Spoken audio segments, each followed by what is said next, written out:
Oop.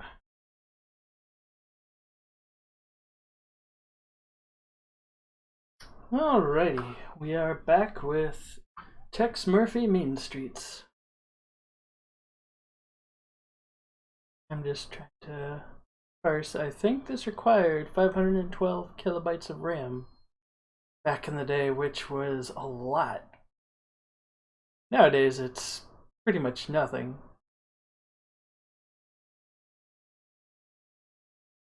But let's go ahead and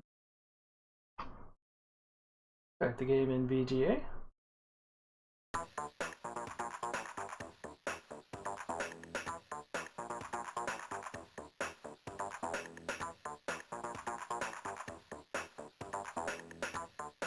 Alrighty.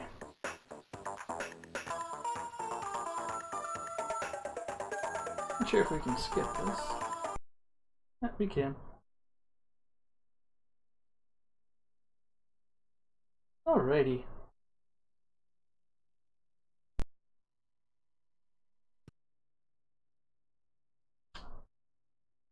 We're on game 2. And we have a bunch of information so far on what's going on. To recap, we were charged with, well, we weren't charged, but we were tasked with figuring out who murdered Karl Linsky. He was a Karl Linsky was a teacher at San Francisco University. From the sounds of it, he was a physics or mathematics professor. That's not particularly important so much as he was involved in some sort of research with a machine we haven't really looked too heavily into. But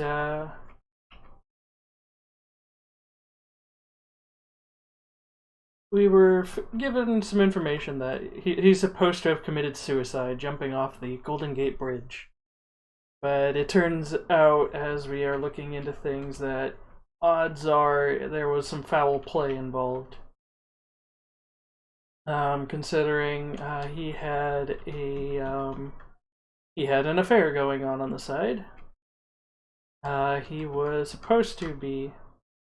Let's see, where was it?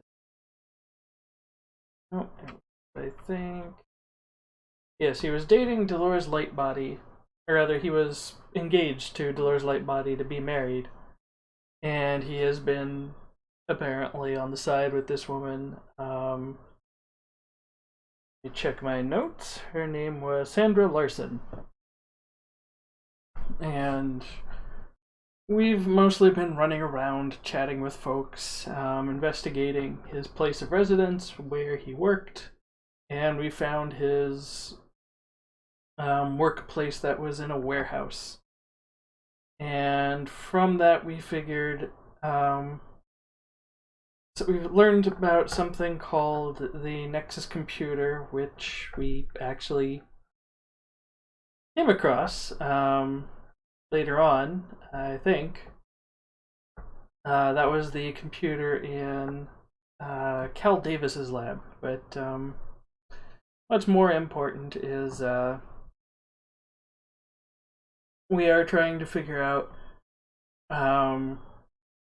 We're trying to figure out exactly who won. We're working, I believe, on the who killed Larson, and also learning a bit of the why.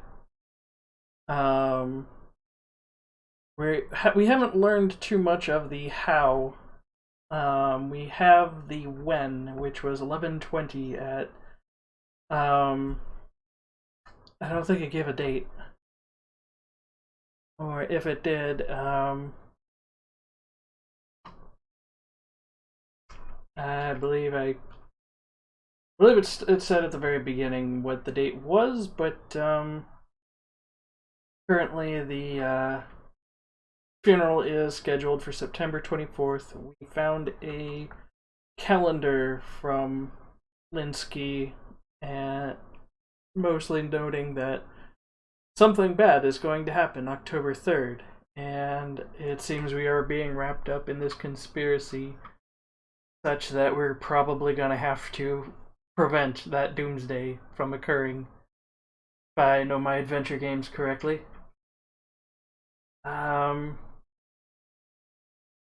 We've been all over California. We've dipped into Nevada. We are, I believe, we need to visit Sonny Fletcher, but we were last working on checking out Cal Davis's, which is where we are parked in front of currently. I'll go ahead and exit. There is a problem, however, as soon as we exit. It's an old place, and the burglar alarm goes off. So we have 10 minutes to get what we need and figure out, or at least figure out how to turn off the burglar alarm. And I'll admit I mostly just looked around at what was obvious. This does seem like a game you need to basically flip anything that's not bolted down, so I believe we're gonna try and move everything. Ah, hey, we found a key.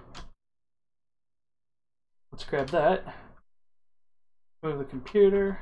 Can't move that. How about the chair? Chair doesn't seem to do anything. Can't move the light switch or the wall cabinet.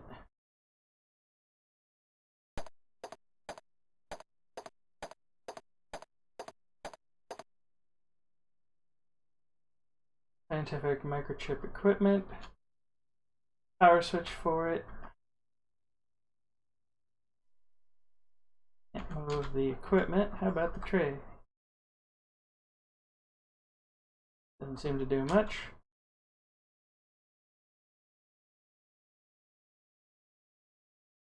I don't think we actually looked at this table last time.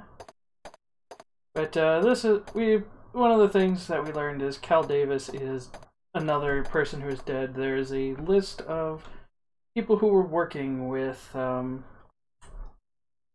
Carl, and so far at least one of them has turned up dead, and that would be Cal Davis. Carl's detective Sonny Fletcher seems to have been giving a warning that their lives are in danger. Can't move this table. I recall we couldn't move the drill.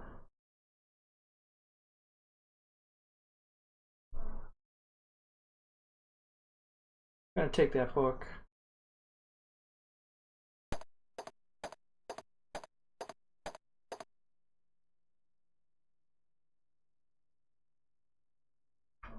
Remove the drawer.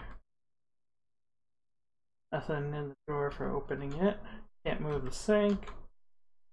Chemicals can be moved. We can open the chemicals. Hazardous chemicals. Let's move the test tubes. Nothing. Look at the Diet Coke. Let's move the Diet Coke. Take that Diet Coke. I'm sure it's incredibly flat by now, because they already had time to print in the paper. Well, we can't really move anything related to the cage. Whoop! And if we try to interact with the ape that's in the cage, he doesn't really like us, so we die. And we have to reload.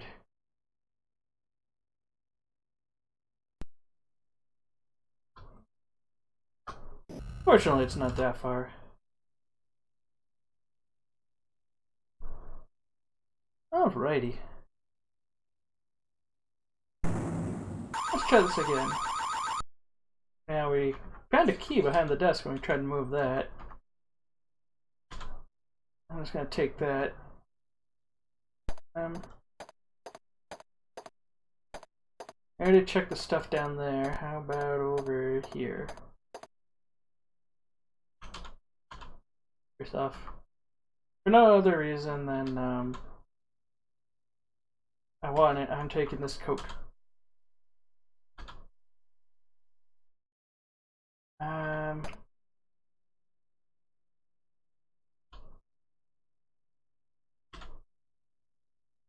Can't open that. Can we move the file cabinet? Nope. How about the cages? Actually, can we open those? It doesn't really matter. They're all dead. Let's take the screwdriver. Can we move the cages? Oh. Okay then.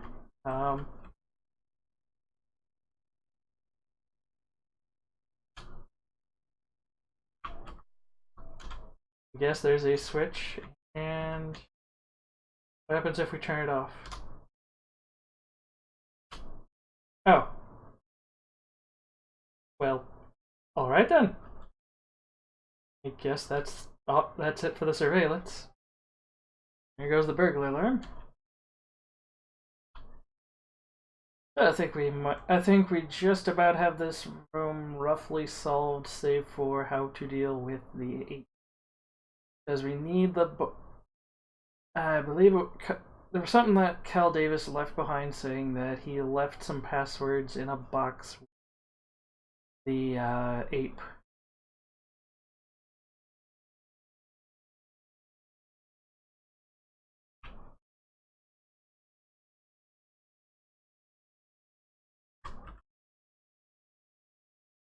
Okay, still can't open this. Not very tasty either.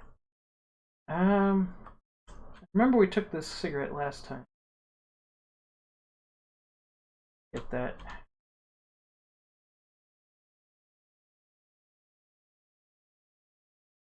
Not allowed to get the broken glass, but can move it. Yes. Take a deep breath and rethink the idea of opening broken glass. Not practical to turn broken glass on or off. Oops. The broken glass tastes like glass and cyanide. Well, at least we can speedrun this part. Note to self, don't lick the broken glass.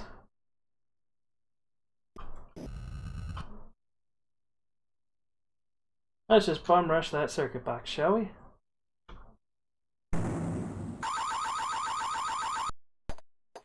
X is so slow.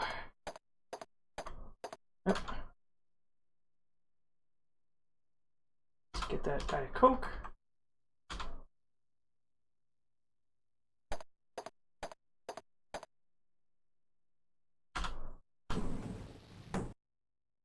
That seems kind of mean in my opinion, but it's logical enough that I'm not going to get mad at it.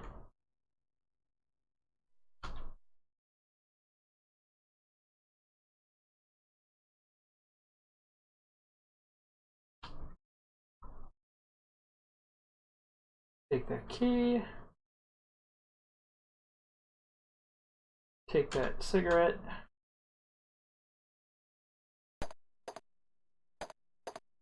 Let's see.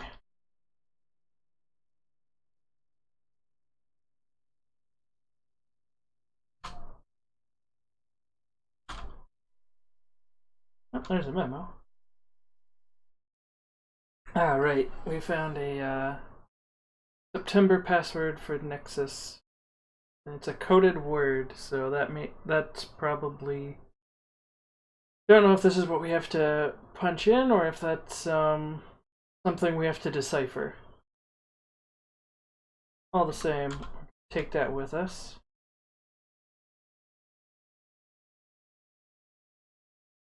It's always good. It's usually good in adventure games to take hazardous chemicals.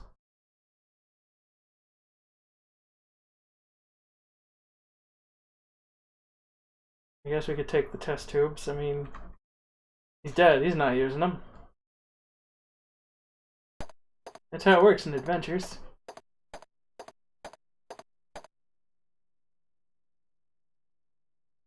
Let's see.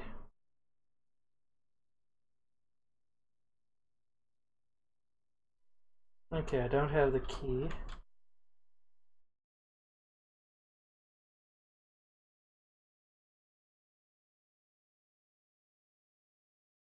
Let's see, how about the chair? Little sad they didn't put in a little swivel animation if you tried to move the chair. Let's see, light switch.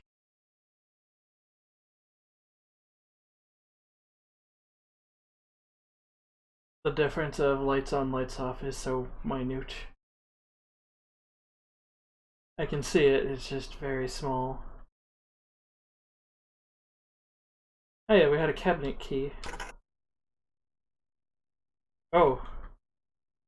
That sounds dangerous. Gallium arsenide bars for microchip development. I guess I'm taking those.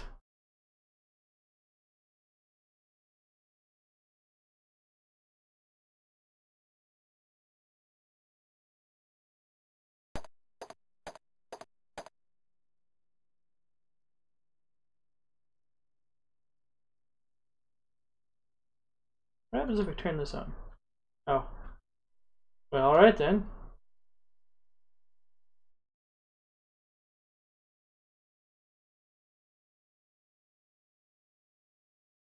That's a tray of microchips.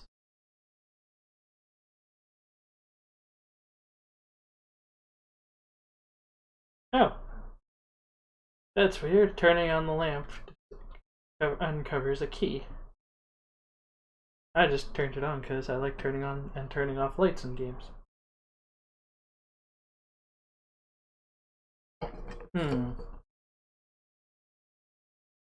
Yeah, here's the file cabinet key.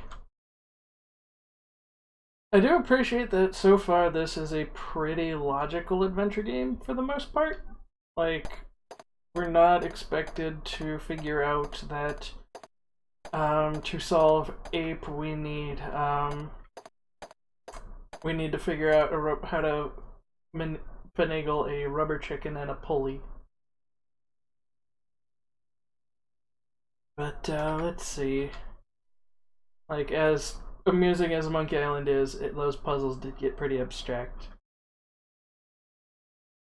An invoice. Let's see.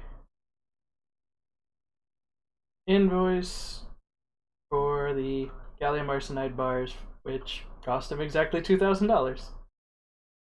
Okay. I'm taking it. I don't know why, but I am.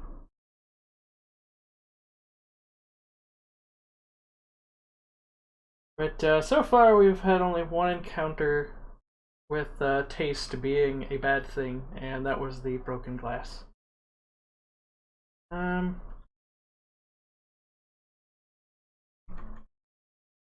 So let's see.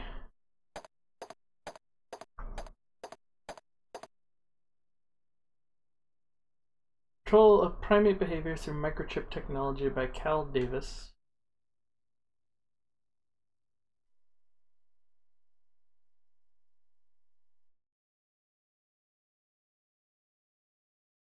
Tastes like paper and ink.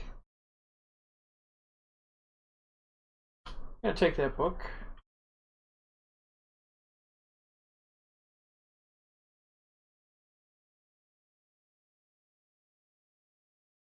You can turn the switch on and off, but to what end I am not clear. As we can, let's see. Oops. Thanks for the little drill sound, and it just keeps on drilling.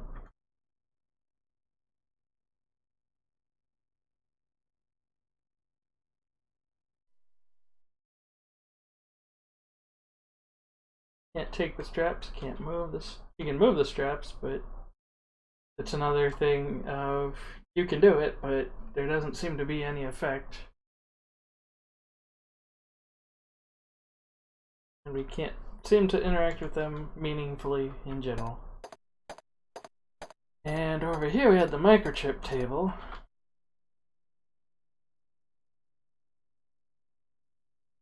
Which is broken.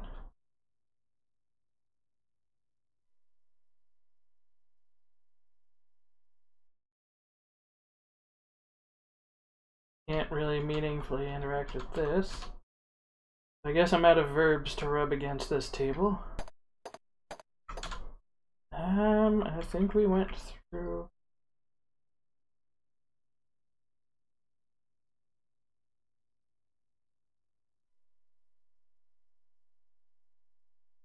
Can't use the computer without the password, understandably.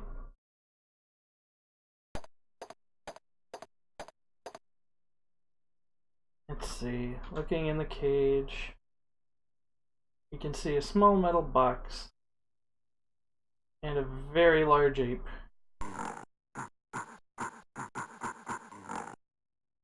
Plays a cute little sound. Let's see. So, trying to think, what would the next step be?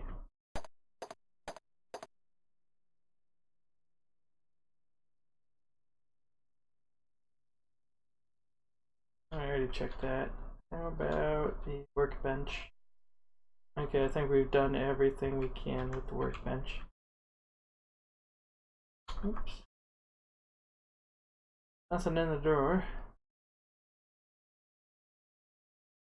We can turn on the water. That's a thing, I guess.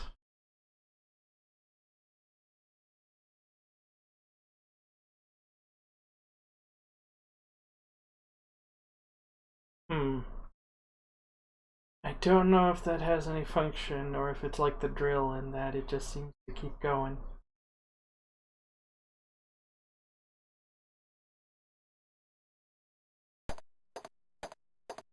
Let's see. What about this thing over here? Can we interact with this thing? Kind of like a knife or a chisel? No. Don't look like we can interact with that.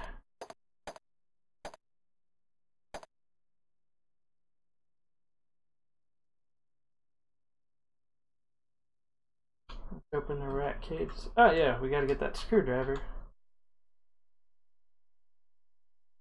Alright. Now, as we need that so we needed a slot screwdriver for something that was in Carl Linsky's house. It was a display case of some sort. I'm pretty sure it's just for something we can pawn, but no harm in getting it. I mean, screwdriver is always useful.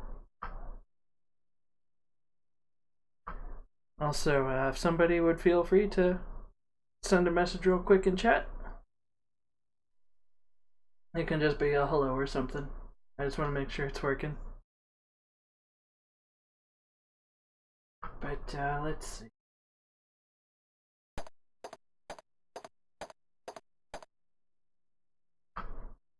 So at Cal Davis's, we know the computer password for the Nexus computer is in the ape cage. I don't know if Cal Davis's computer is the Nexus computer or a different computer. Either way, we don't have a password for that. Let's see. I think we need to go out and take a look at what we've gathered in terms of information here. Right, there's nothing on the fax machine. Computer can't operate. Light switch just turns on the ceiling lights. Comfy swivel chair. And the metal cabinet just had gallium arsenide. Yeah, I think that was what it was called. So let's head back into the car.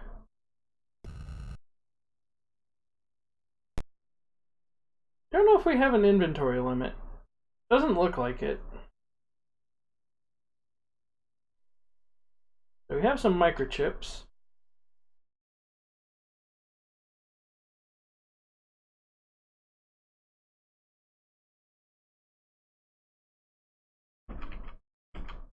See here. We have a cigarette. Not sure. It's a Camel cigarette. So I have a feeling that whoever is involved might be a smoker of Camels. So let's write that down.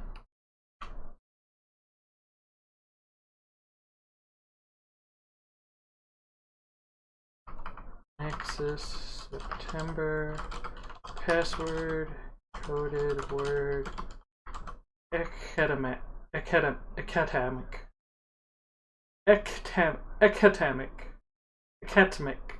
Yeah.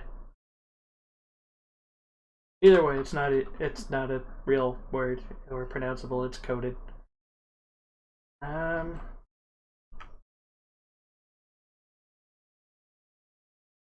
You know the can of Diet Coke is Cal Davis's. Cal Davis also got gallium arsenide.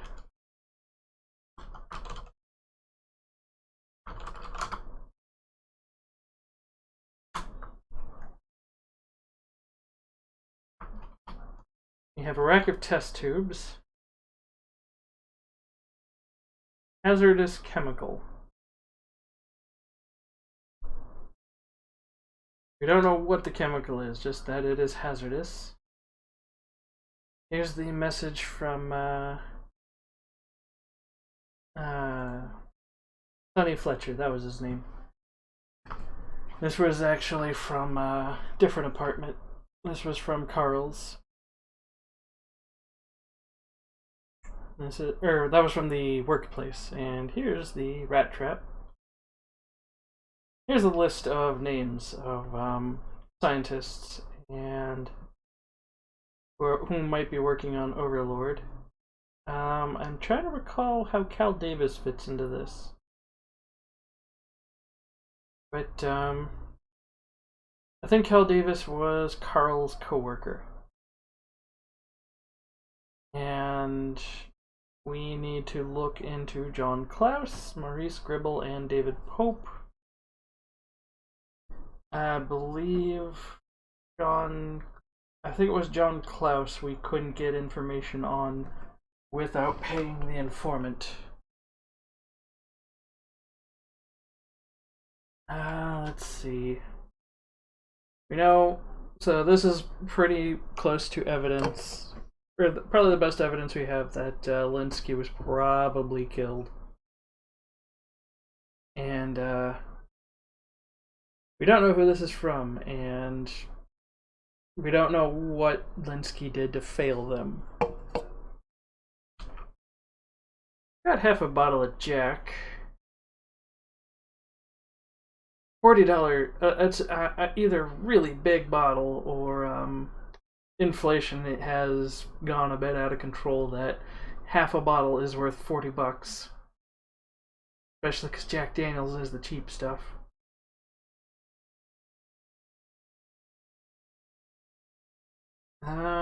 He has the possible Nexus passwords to be decoded. Okay, so I'm gonna guess trying to figure out how this ties in, because this has the September password, and BMG tie I would imagine is October. Oh no, there's way more than just 12 months. I think it's just cycles through all of these. But in the center of all of these is the one that we have. We should probably talk with Sonny Fletcher about the password that we found. See what he knows, but I have a feeling since he is another investigator, things might get a bit difficult. This is Carl trying to break up with Dolores. Also kind of mean that the last sentence. Alrighty. So, with the information we have, I think the most pressing person to visit at the moment is probably Sonny Fletcher. So, we do have his code. Sonny was one of the ones we had to look up with and pay for the information, I believe. Oh boy.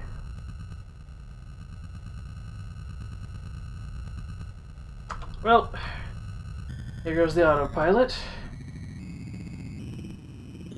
I hope everyone's having a good day so far.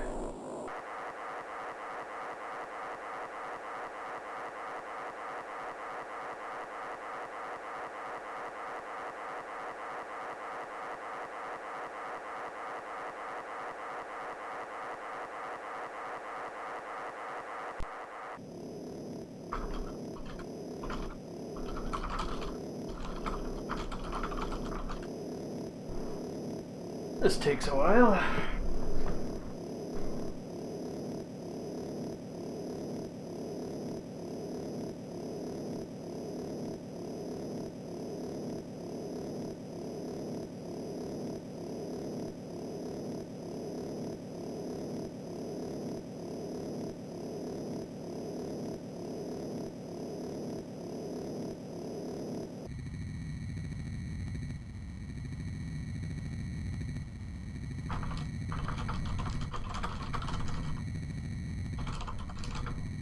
Almost there, and then we have to go down.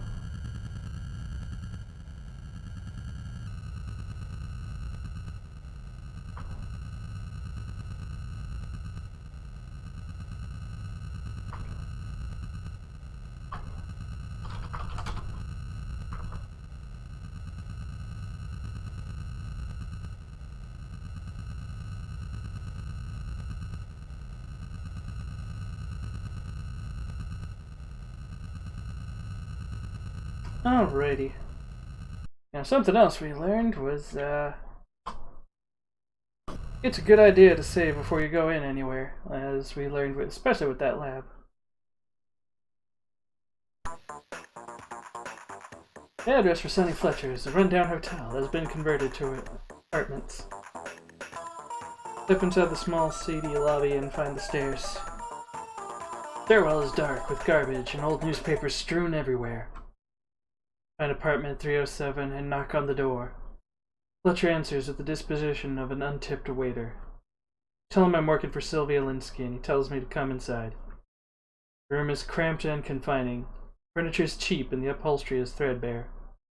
Portable black and white TV is on a small table, blaring the sound of Lifestyles of the Incredibly Rich, Lucky, Healthy, and Famous. Oh! Hey, I'm really shocked that black and white TVs are still around. Second, I'm also surprised Lifestyles of the Rich and Famous is still around. I think that was a show that died out in the early 90s. Granted, this was 89, so it was still very topical.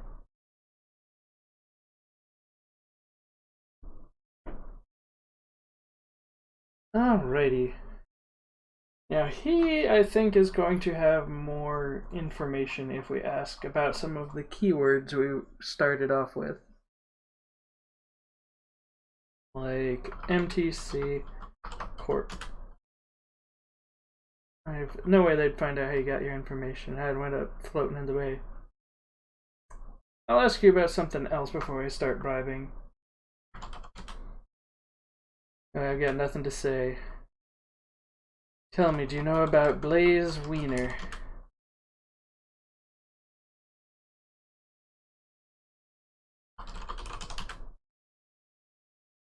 Take your fish face.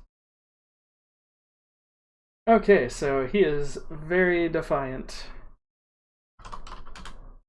Doesn't know about Peter Dole.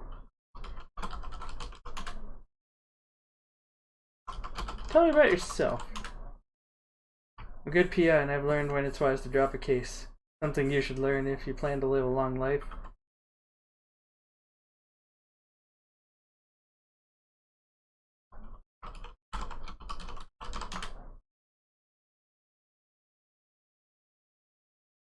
Aaron Sternwood? I don't remember what this name was. He's somebody that we haven't looked too much into.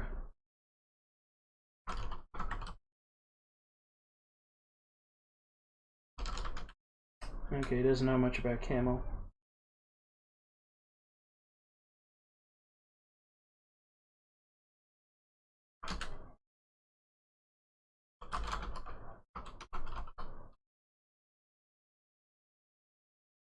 I think he does have things to say on those topics, but he wants money. I don't think I've actually messed around with the threaten option, so let's see what happens if we do that.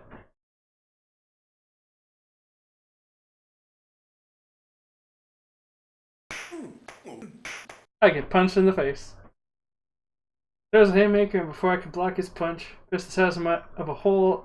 There's a fist the size of a ham hock slams to the side of my head. When I regain consciousness, my head is ringing like a 5-alarm fire. If I go back, I get a feeling I can't.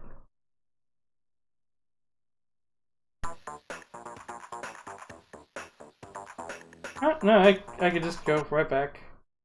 Howdy. You just punched me, but I'd like to know more about... Tell me about David Pope.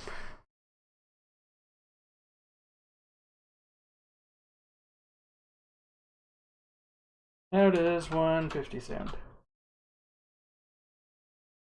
David Pope.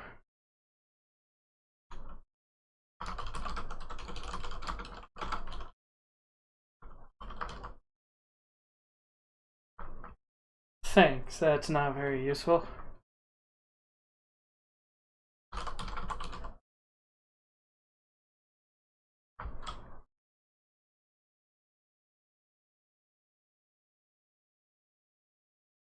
I don't know if I can bribe him for this. I think he wants a lot more. Management Training Center.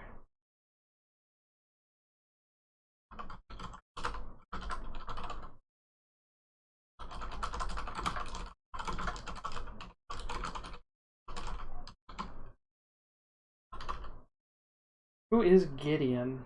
Oh, Gideon Enterprises. Gotcha.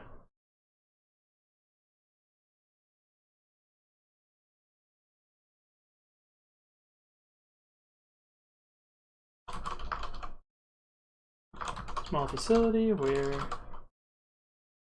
they attend training seminars. A year ago, MTC started hiring scientists.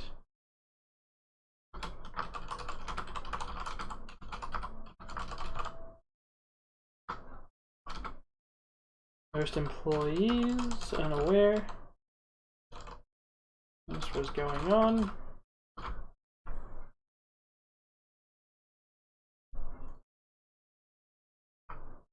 Scientists hired to work on a project called Overlord.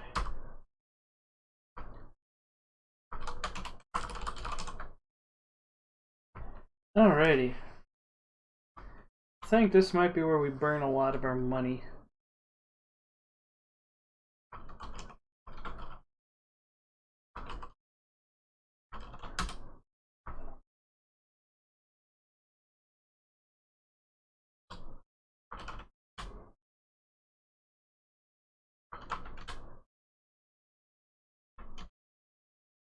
$300.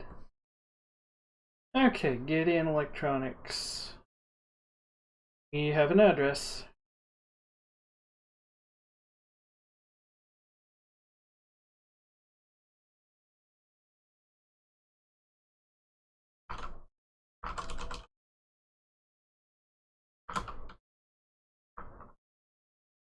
For $650. They do high-tech secret work for the government. Used to be run by J. Saint Gideon, but now run by Frank Schimming.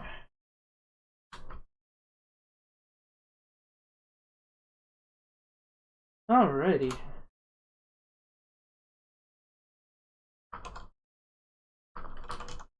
Right, it was the pass card that we have.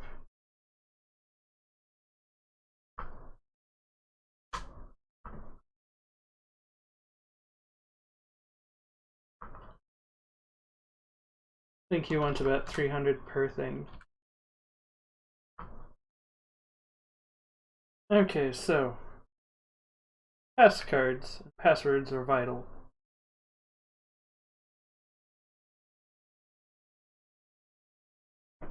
Let's see.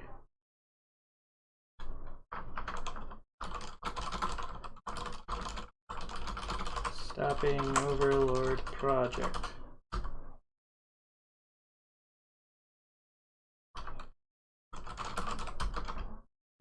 Linsky's password was bishop. Ah, that's why the bishop piece was missing. Okay.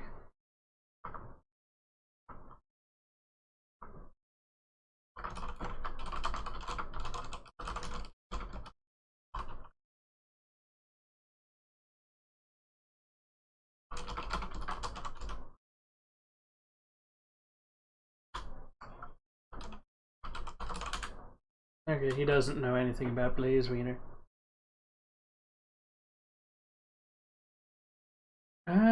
Let's see.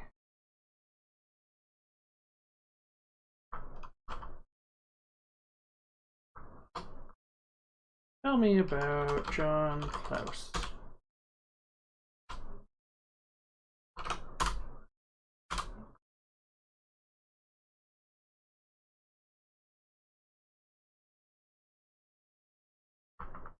Working on Overlord project. Alright. Oops. I meant to ask you a different question. I don't think you know anything about Sam. Yeah. How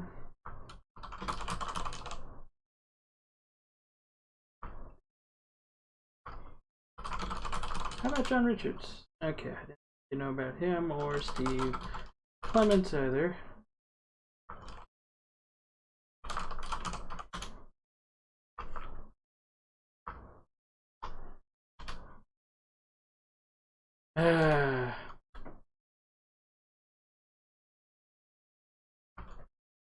Nothing I didn't already know. Thanks for that. Let's see.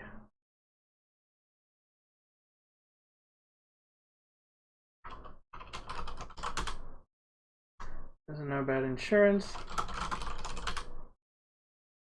What do you know about Law and Order? You're the only one so far that's had anything to say. Oh. I see.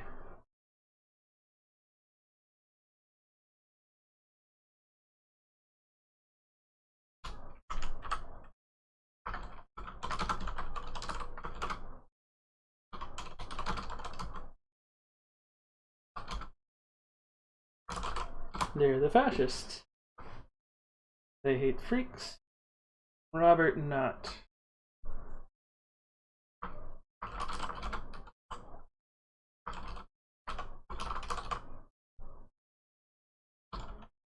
And involved, of course they are.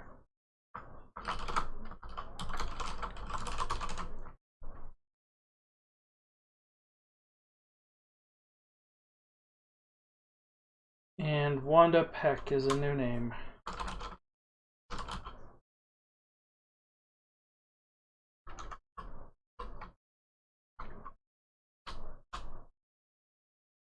Robert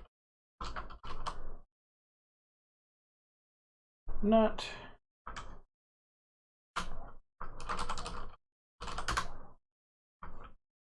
You're a very expensive visit so far, sir. Thanks.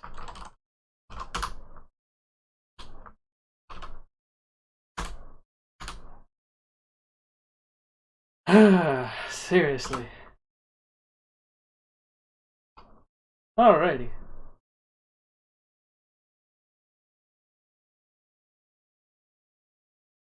Alrighty. I think we've got what we need for now, but let's see. I'm out of keywords and I think I'm out of names. I think Maurice Gribble.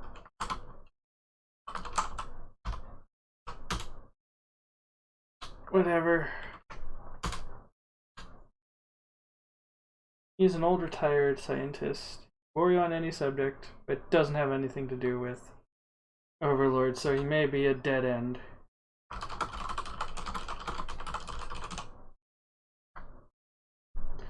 Alrighty.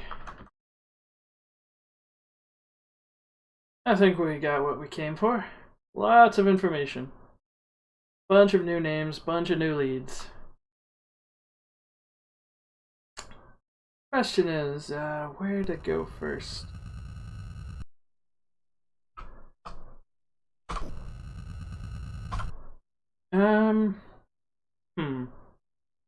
I personally kind of want to go after Maurice Gribble, just to make sure, just to completely eliminate him as a potential dead end.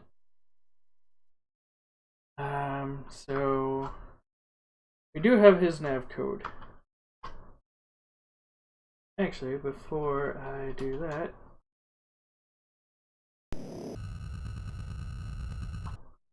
let's ask Vanessa.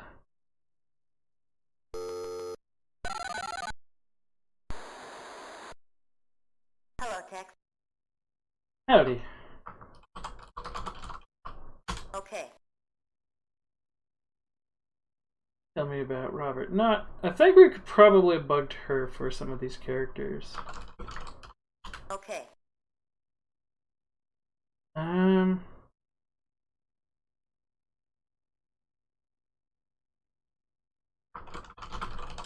Okay. Neat. I think we forgot to ask about Frank Shimming, but I don't want to spend more money if I can help it. There's nothing in our files. Well, we're getting... She has a lot of information already.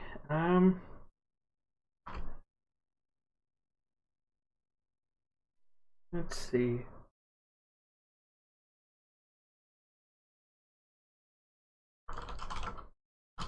Okay. And I'm assuming you still don't know about... There's nothing in our files. Damn. At this rate, we'll never find out about Blaze Wiener.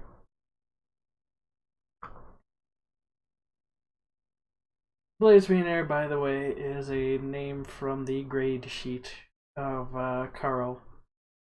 Of one of the last tests that he handed out, and the only name that was circled and had an E grade was Blaze Wiener.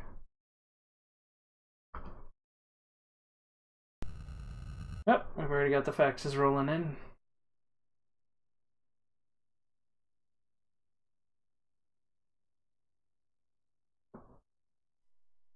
Okay. This is something we have to go to Lee about, because nobody's talking, or at least the two people we've talked to are not talking about how to contact Robert. Not that he seems like somebody we want to directly address. Wanda Peck. We've already got her address. Frank Shimming.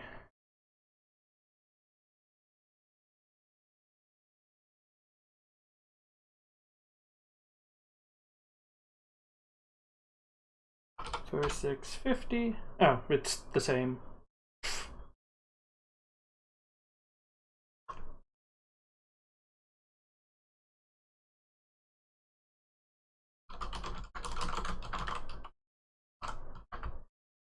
Alright.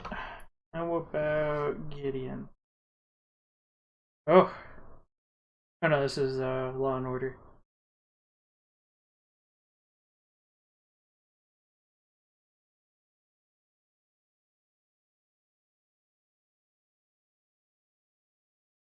Lovely. Is this J. St. Gideon? No, we already have Peter Dull.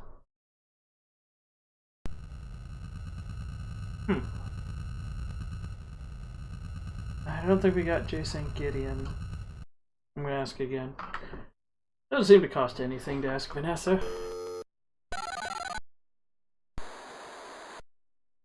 What's up, Tex?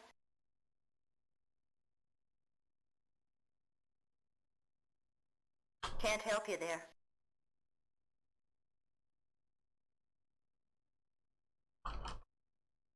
Spell it? Can't help you there. Okay.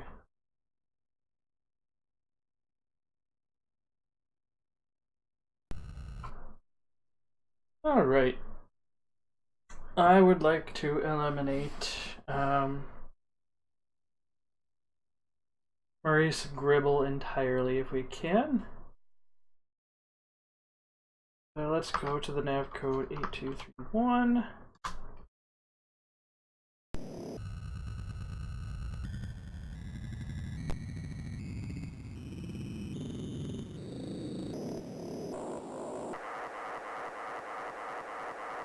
Yeah.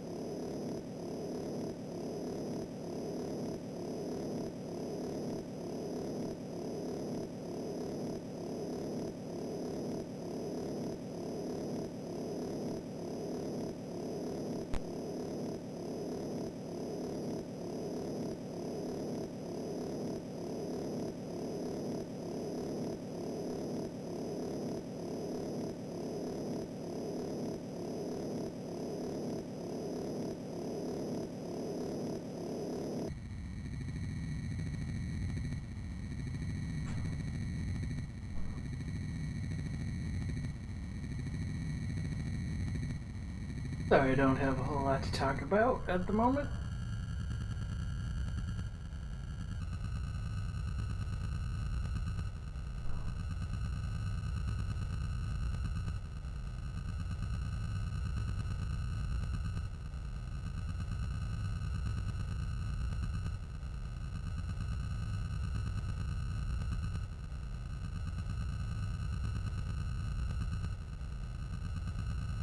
And land.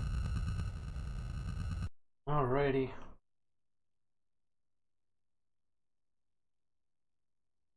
Let's save on the next slot because we spent a lot of money. And I don't know if we're going to need more.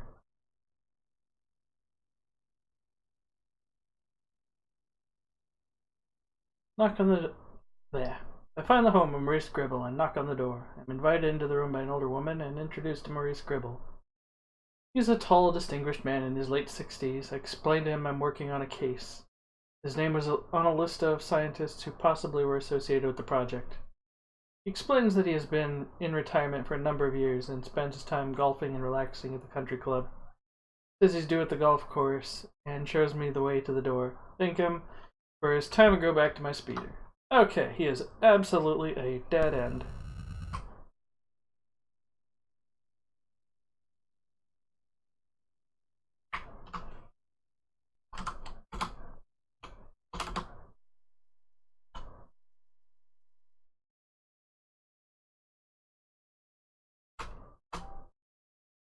Alright.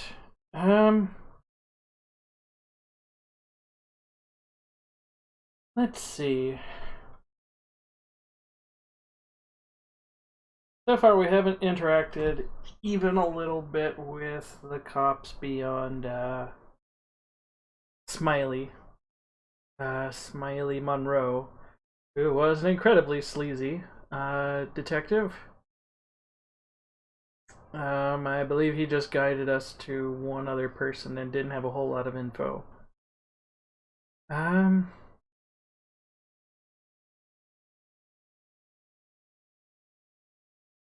Let's see. Who next? I already went to Sandra Larson. She was a bit of a dead end other than she gave us some...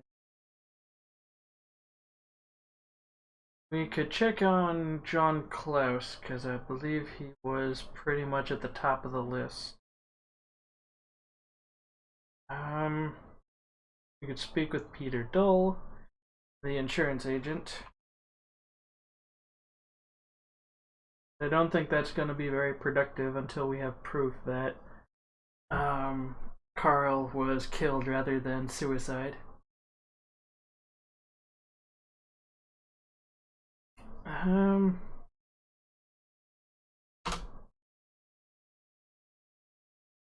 Let's see.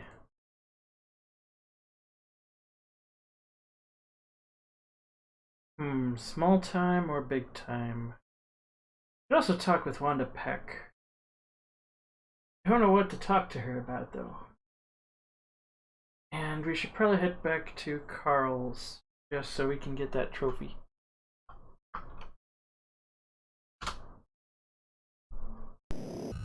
Oh, hell, this is a long drive. A flight.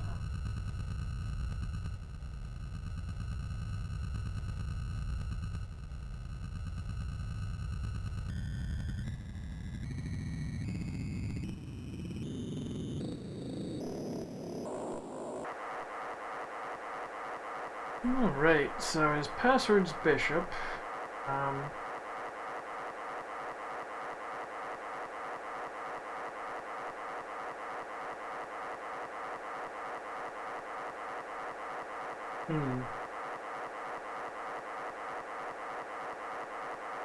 So if I'm understanding, Carl was killed because he was trying to interfere with the Overlord project and shut it down with the passwords and passcard.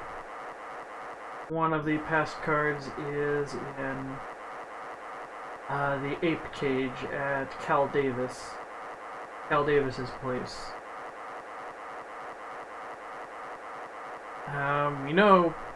We don't know what Overlord does, but we can venture a guess it's probably something bad. The fact that the fascist political party is involved in making sure it works.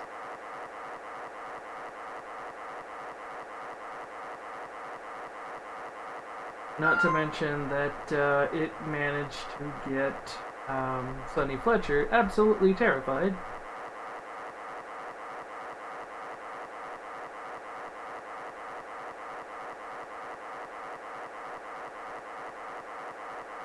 And in general, you don't kill people because you have a good plan that might be discovered.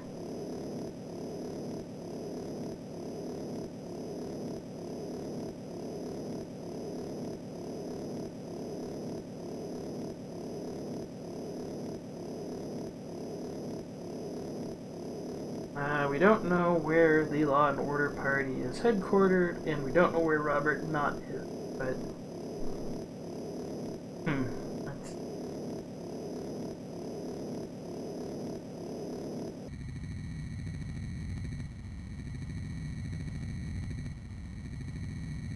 Man, these flight sequences are unnecessarily long.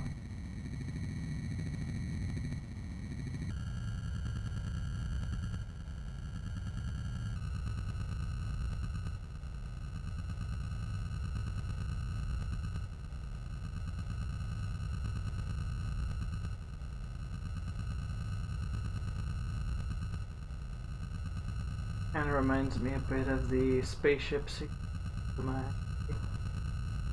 Though obviously it looks way better, even with its unfortunate palette choice.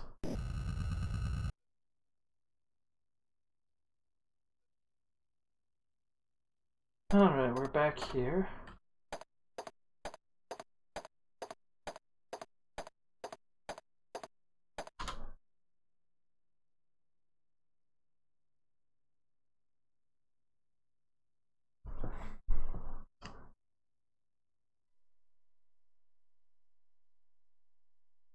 Using the slot screwdriver, we shut down the magnetic field and open the historical artifact. Maltese fruitcake, right? That gag. Lift the fruitcake from the case and pressure-sensitive burglar alarm sounds. Great.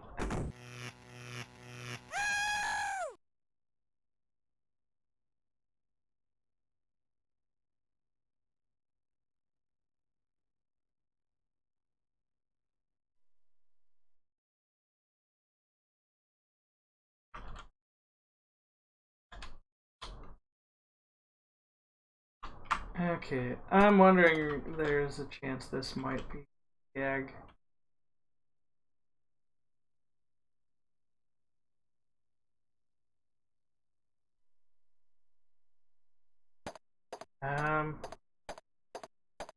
Mostly on the ground. Well, it does seem like it's something we could take. The fact that it all gives it a price value.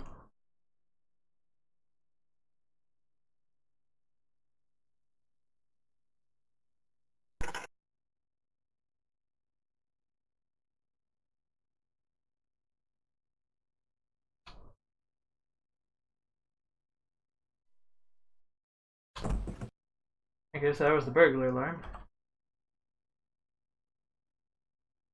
Neat.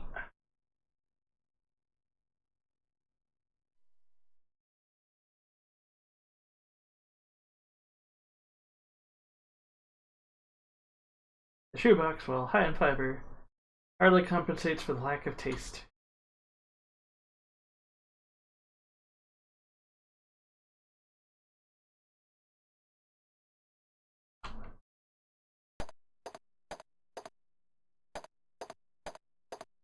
Hmm.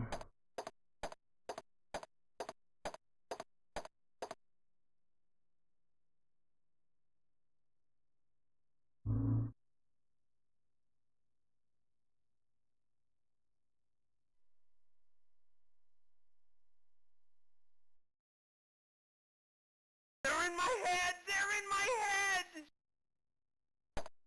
I don't think we're gonna find a whole lot of use for this, unfortunately.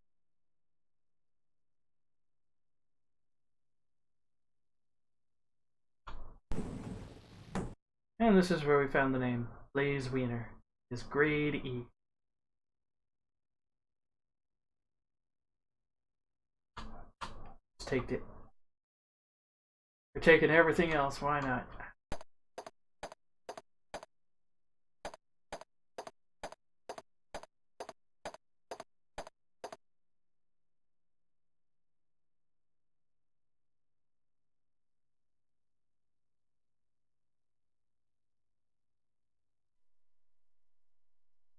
Right, I think that's kind of it.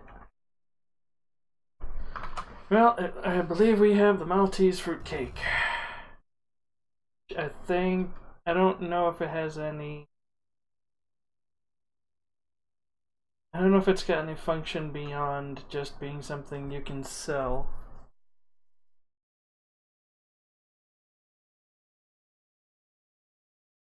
Where is it? Don't tell me it just ceased to exist. Oh, no, there it is.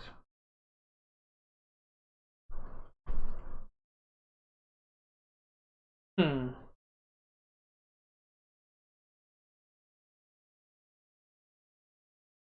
Let's see. Well, larceny's cool and all, but I'm usually slow to. I'd be slow to sell these things until we actually have a need for some money. Because we still got quite a large deal of funds. Ooh, excuse me. Alrighty.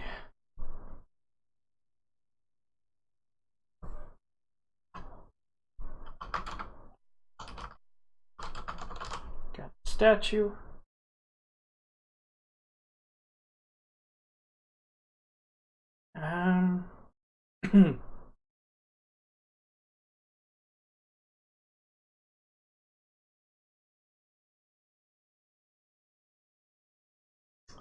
I think Wanda Peck is next on the list, because... Oh, hey, it's not that far of a drive. She seems to have more information we could probably use.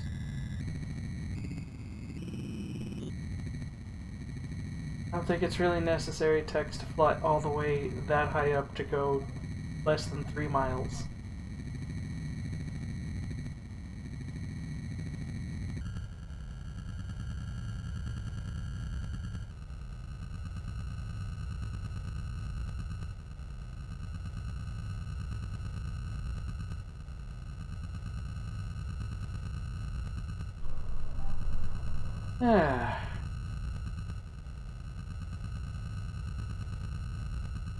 I know there's mutants and stuff in the setting, and we haven't encountered one yet.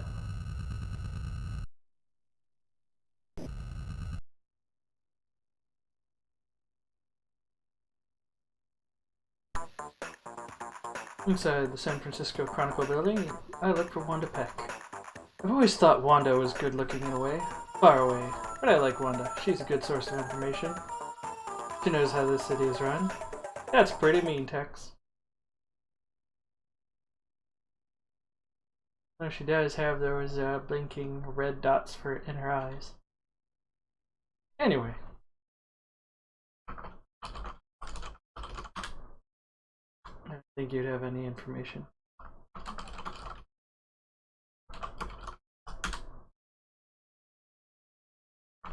Head of the Law and Order Party, quite a mystery man, controls much of the action of the city. Hard to find. I don't think he's looking for publicity or notoriety. He just wants to control things without actually appearing to do so. Well, we have the option to bribe or threaten here. I don't know what more we could really get out of her. Maybe a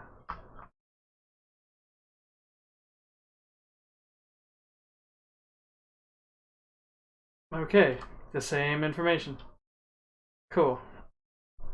That was $200 well spent.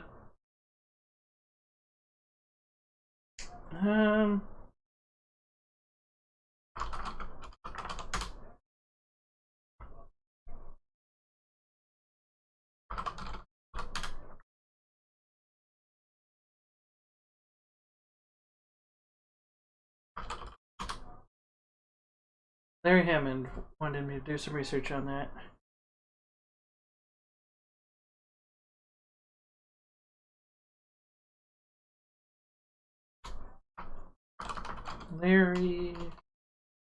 Larry Hammond. More names. So Overlord started in the 1980s. Roughly 1983 from the sounds of it. In England.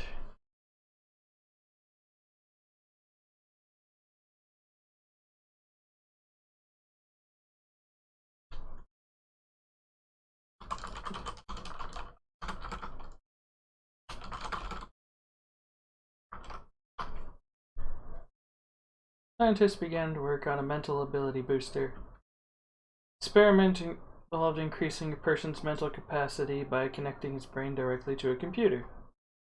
Several scientists tried the experiment on themselves, and at first it worked. Stimulating untapped areas of the mind, they increased their IQs by 15 to 25%. But they also found they were extremely susceptible to suggestion. Commands given through the computer would be followed without question. The experimentation became more and more radical. Many of the scientists developed severe cases of psychosis. Some committed suicide, and others died under mysterious circumstances.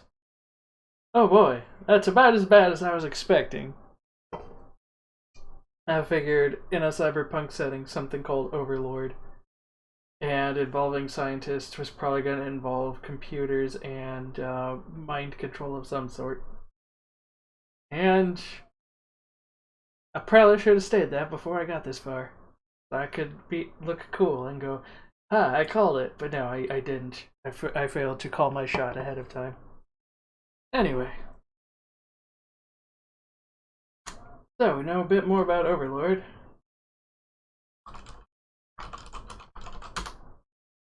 They are an electronics firm that is a parent company of the MTC Corporation. Cool. Don't know anything about Nexus or insurance, I'm sure. Don't know about the password.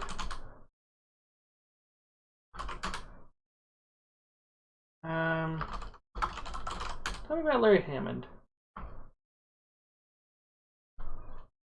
Really computer specialist who's done some work for MTC Core. Ron Meat.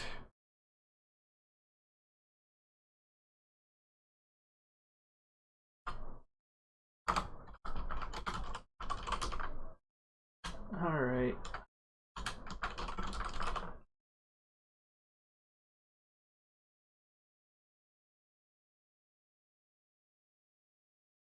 Tell me about Ron Meat. Okay, I'm gonna have to contact Lee, probably. Do you know anything about Smiley Monroe? I figured not.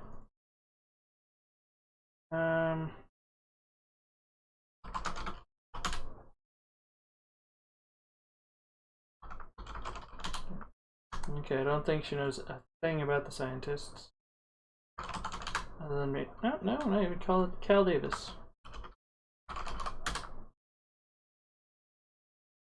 Knows about the professor. Cal Davis, I think, just happened, so.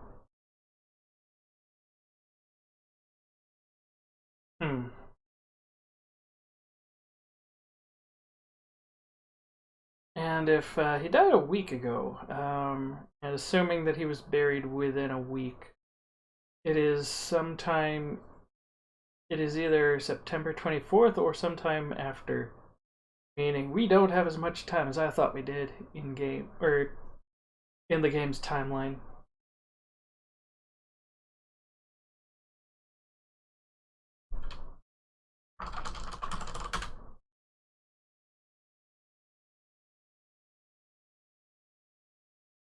Okay.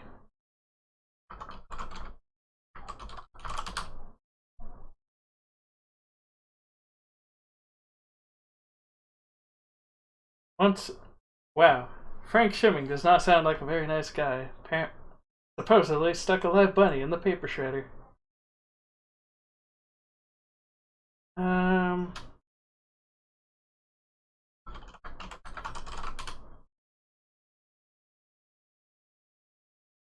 J. St. Gideon is pretty old. He is in his 80s. Ah, we do have a lead out of J. St. Gideon.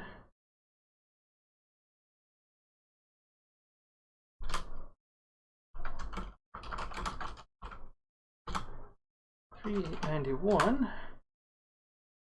Alrighty. I'm not sure what more we can ask. I think we are running out of keywords and names.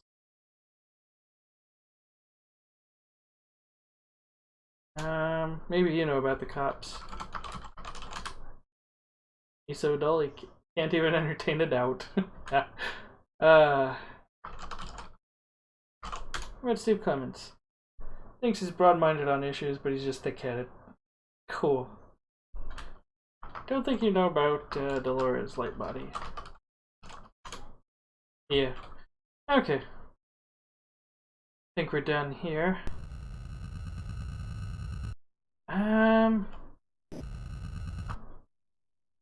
Alrighty.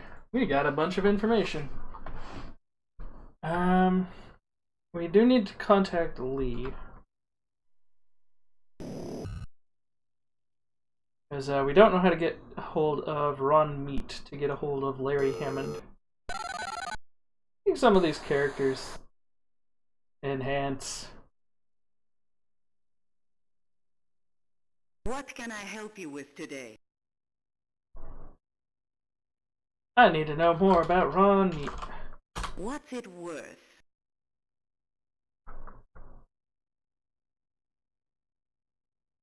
You're as cheap as your suit. Harsh.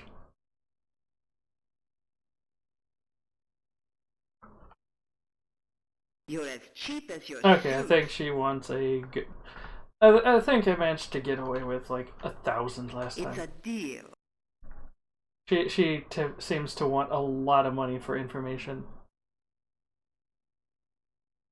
229. Okay.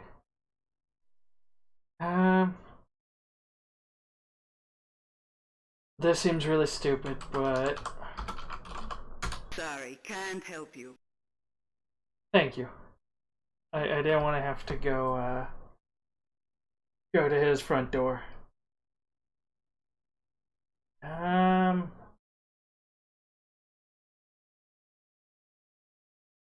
Do you know about Blaze Wiener? What's it worth? I will give you all of the tea. All of the tea in China. It's a deal. Another 1,000. I don't know if I'm going to get any information on who this Blaze Wiener is. I'm going to be absolutely shocked if he is even he or she is remotely viable or remotely involved in the case. I was pretty sure it was a red herring, but the fact that she responded, I'm having doubts.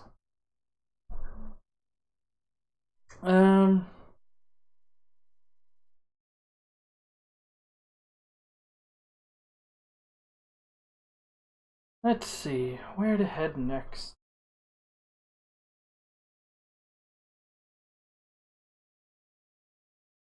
Might be worth speaking with J. St. Gideon.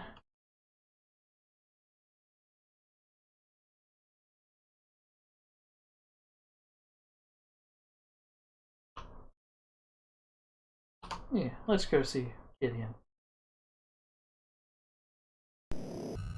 Oh, here comes the fax.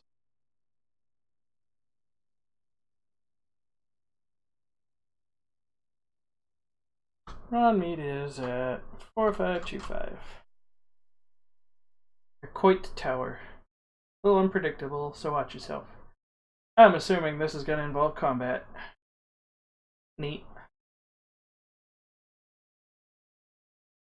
Now, I know the manual says somewhere that you can buy ammunition. So far, I haven't found any places to actually buy stuff. Just the, or, no, actually. I think if I check my inventory, I could probably buy ammo from there.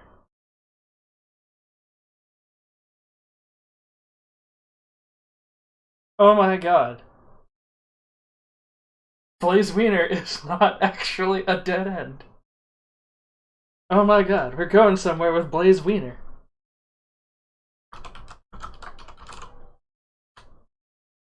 Bash Dagot. Bash Daggett. Dagot. Dago.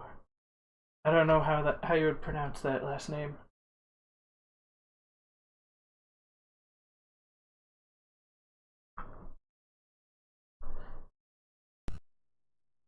Tell me, do you know Bash Dago? Tell me, Vanessa, do we have anything on Bash Dago? Hello, Tex.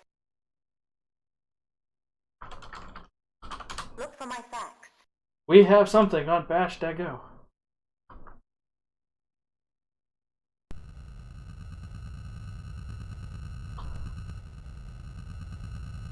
Anyway, we're gonna go visit an old man.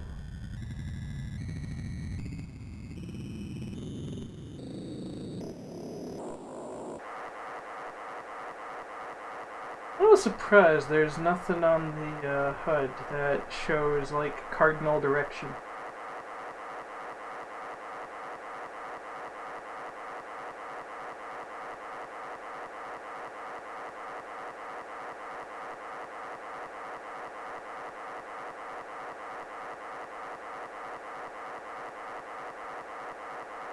I'm still not sure where the air conditioning in this thing would go. Not seeing anything still.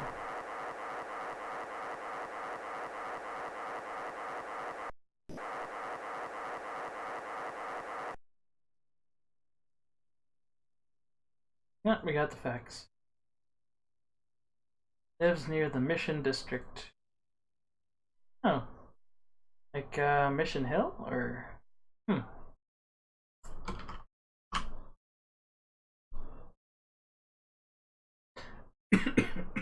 Okay, we do have a date. It is September 25th. It is the day after Carl Linsky's funeral.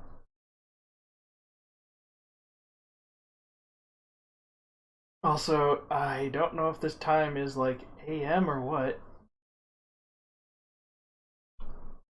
Wild if it is.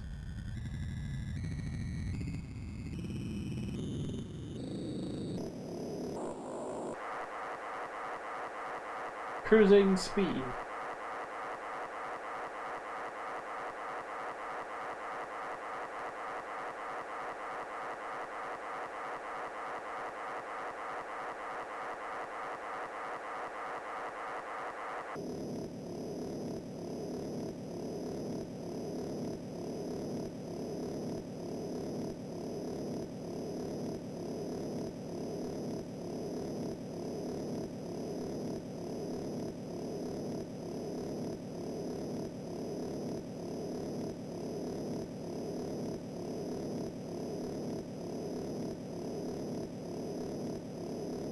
Ah, these flights are so long.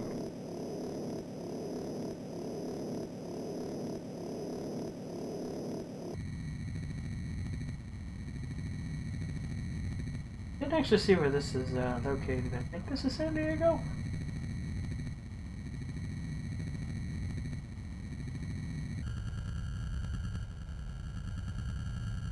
I'm also curious what we keep in that teeny little glove box.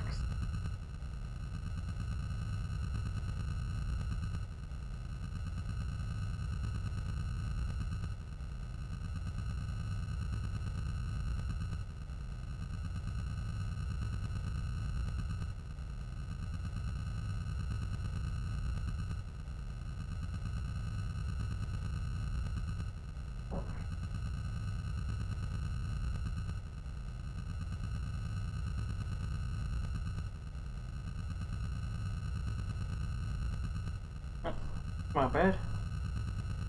We are... Okay, we are in LA. I think we're in proper, like, downtown or something. Sorry for the flashing colors. Let's see.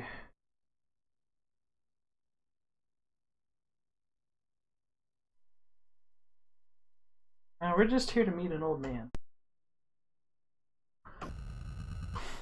Let's see what we're greeted with. Nice mansion. Gideon's home is a 30-room mansion in Beverly Hills. Okay, yeah, this is Beverly Hills. Okay, I know where this is. Roughly. Not where this specific house is. The place is lavishly furnished with a living room big enough for a swimming pool. Ushered into the den, Mr. Gideon is intently studying his chessboard. Seems oblivious to me, either that or he's asleep. The guy's old, I mean ancient, but he must be a big wheel because there's a picture on the wall of him receiving an award from President Michael J. Fox. Oh, that's a dated reference. I give him some background information on the Linsky case, and it seems to pique his curiosity.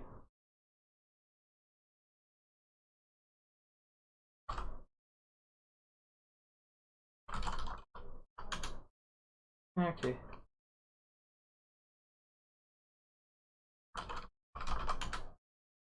Don't recall the name, but if he wanted to talk with me, that would have been impossible. I've been away the past few weeks.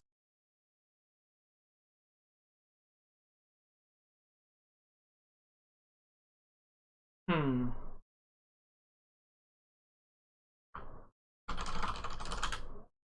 believe they're a fine organization. They've done a lot of good for this city. They have their problems, but they are working to protect the moral fabric of our society. Okay, you're not somebody I trust. I'm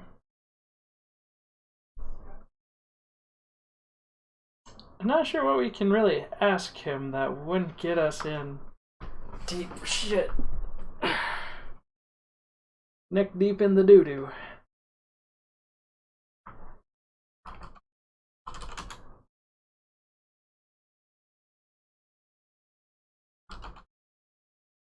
You know Blaze Wiener. How about Bash Go? Okay.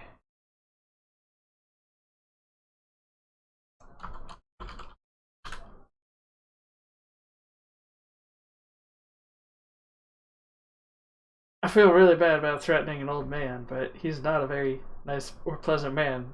At the same time, he also probably has a pretty good security force.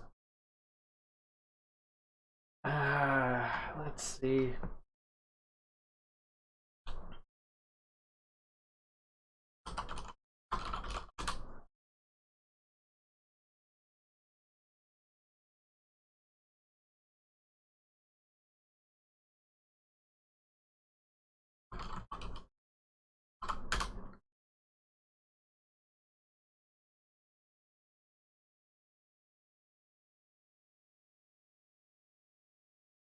Tell me about yourself.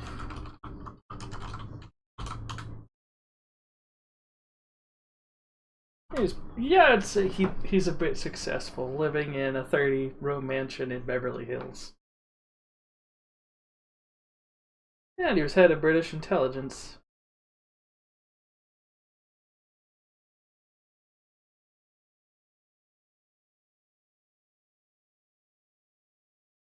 I have a feeling if I ask about Overlord, I am going to end up dead.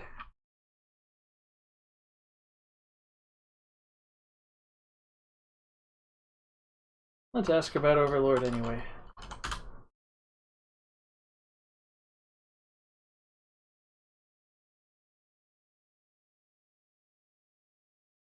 Okay, he's not interested in bribes.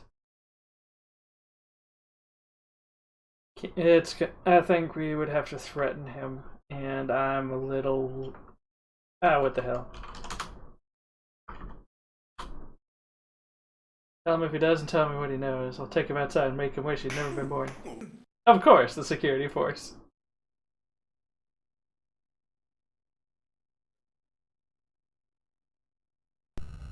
Yeah, I had a feeling that's exactly what was going to happen. If not dead. Um...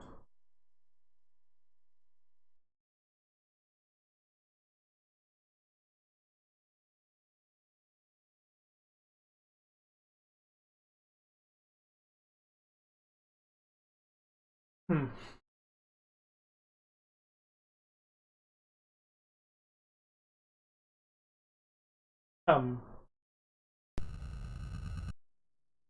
Let's see what else we can get out of him. Assuming we're even allowed back in. It doesn't seem like there's a penalty for getting thrown out other than you get thrown out.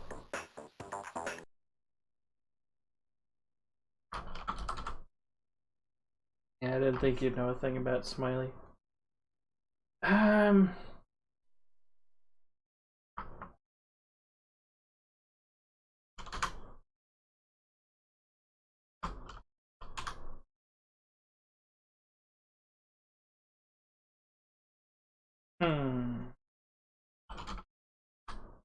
Okay, I think I already asked that.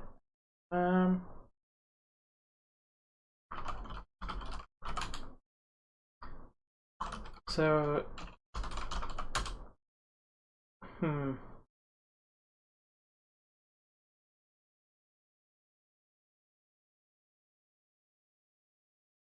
I think this is mostly just to tie in the fact that he would not have been able to do anything to Carl because he's been out of town for the past few weeks.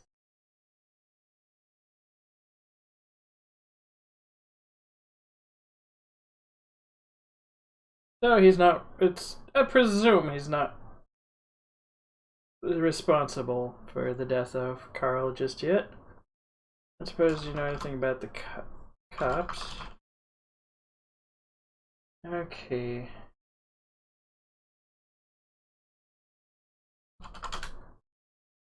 Anything about passwords? Rubbing all the verbs I know at the moment against him, and I think I'm out. I cannot find anything else. How about Camel cigarettes? Okay. Not getting anywhere with that. Alright.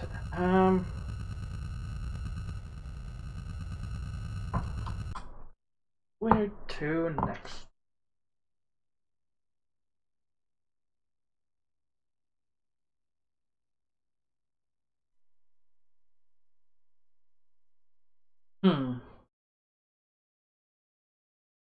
So the picture's coming together of why these guys were why Carl and Cal were killed.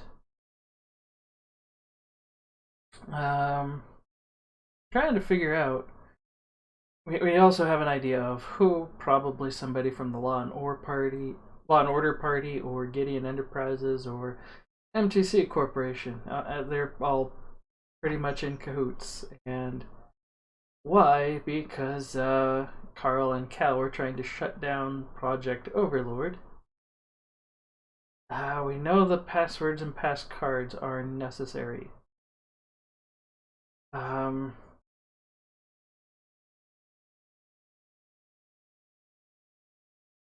Let's see.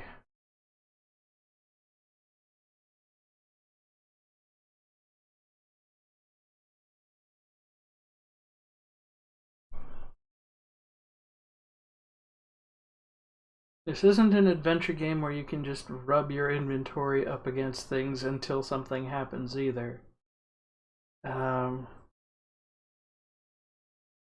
You basically either have the item you need or you don't.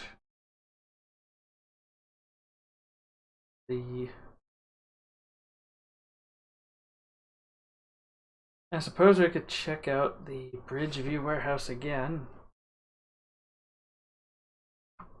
See if there was anything we missed. There's also a lot of people we can talk to.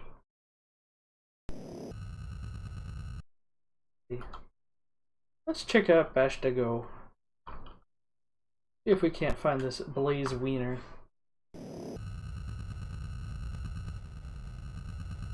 Alright.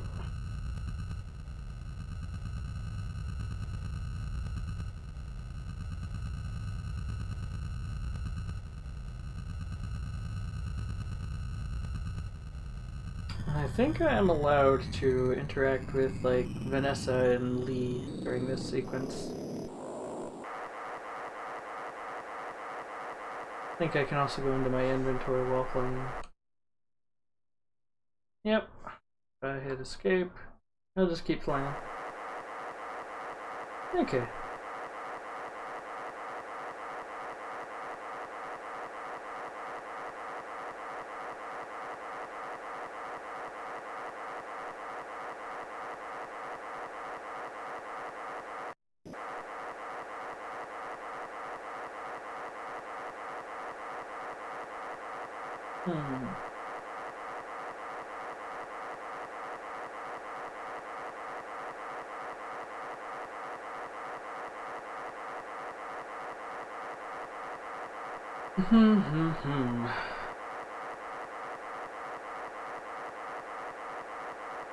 We have a lot of the picture of what's going on, but we need to start getting some actual proof.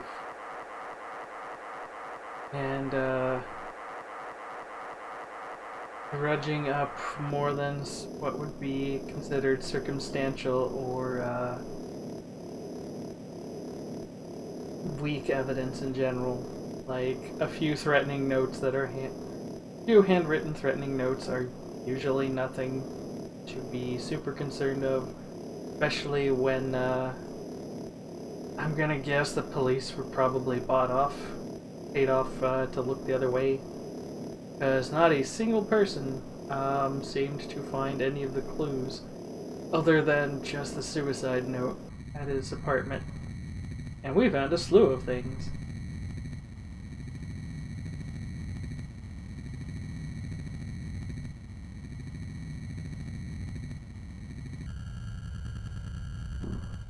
We're going to Bashtago just to learn about who is Blaze Wiener. I have to know who is this Blaze Wiener.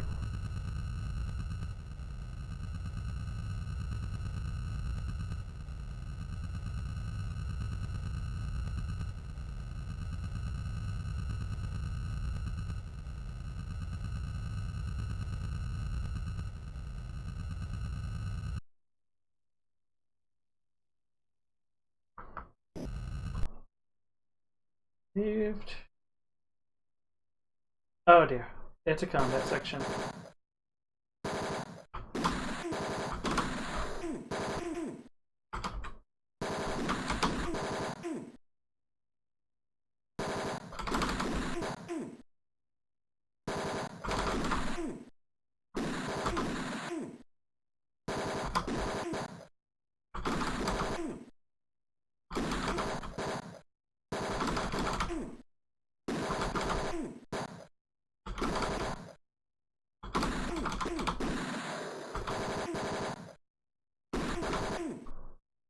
And in case anybody forgot just how combat worked, the goal is to get from the left side of the screen to the right.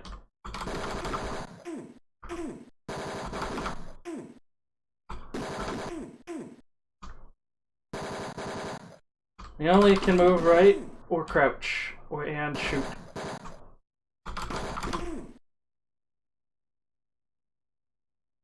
Fortunately, it's only 2 screens. I'm kidding about this being a rough neighborhood. blown out, wasted buildings are occupied by the bottom rung of society.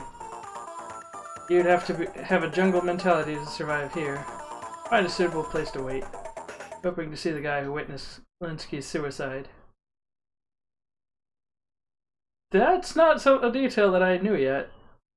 I think I might have sequence broke by just looking up who is Blaze Wiener. But, yeah, Clemens hadn't shown me a mugshot of Dago. Okay, yeah, Lee is basically if you just don't want to talk with everybody, you can just get information if you know what names to ask for. That's good to know. Exactly how that works. Mugshot of Dago, who he described as the ultimate low-life scumbag. Finally see the guy. Looking at him quickly dispels the myth that a little interbreeding never hurt anyone.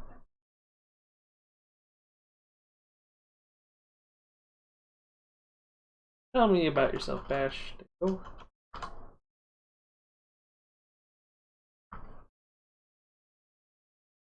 Let's see. At least you work cheap.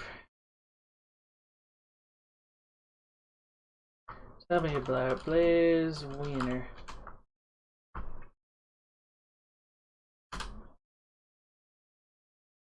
$200. There we go. Groundskeepers for the Giants at Candlestick Park. 1715. I think you're just a means to an end. I don't think you have much information.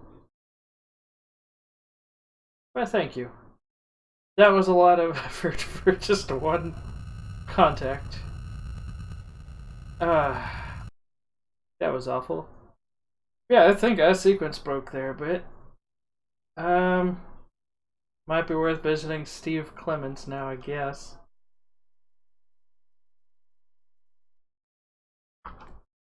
Just to see exactly what the context of he gave me this guy's mugshot.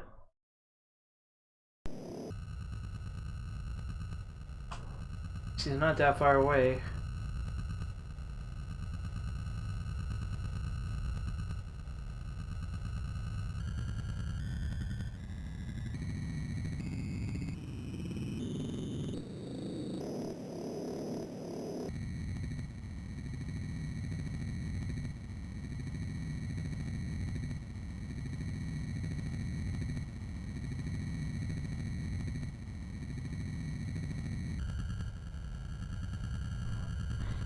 All right.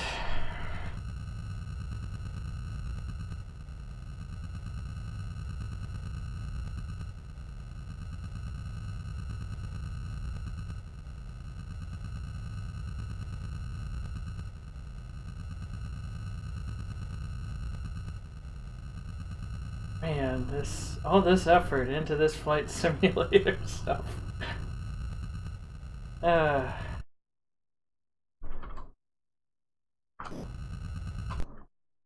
Saving in a new slot. Into the West Precinct station near the Bay Bridge. Walking down a narrow corridor, I see a number of posters in support of the Law and Order political party. Of course, the cops would be in support of the fascist party. Oh, anyway, found the office of Police Detective Steve Clements and walk in. Clements greets me with his usual belligerency. What do you want, Seamus? He snarls.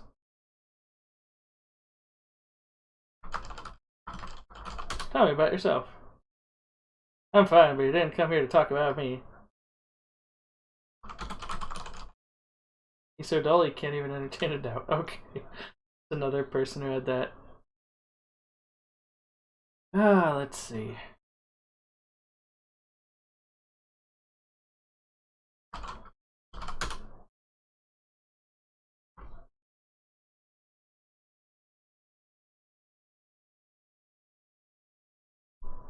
Okay, this is where we would normally just get Bash Dago right off the bat. I don't know if we would get the name of Blaze Wiener though.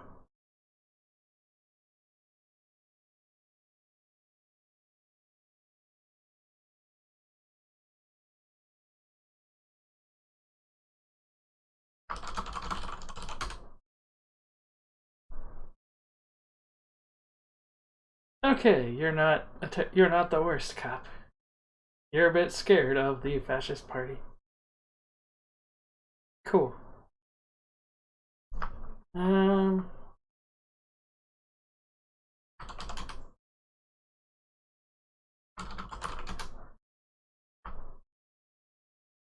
don't suppose you know anything about Gideon.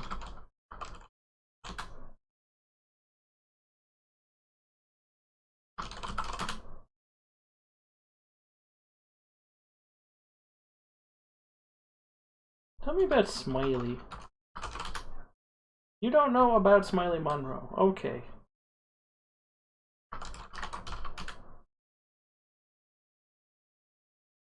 I'm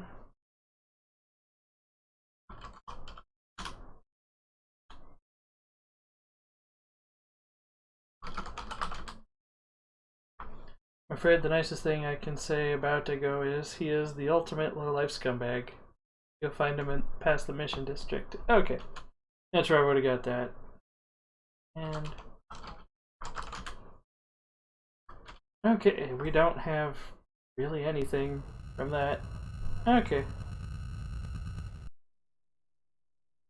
Hmm.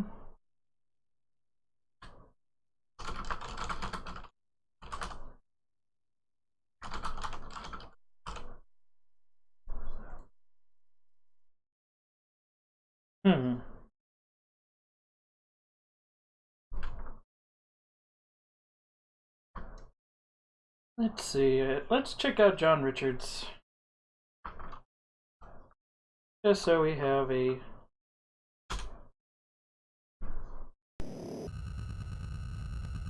also...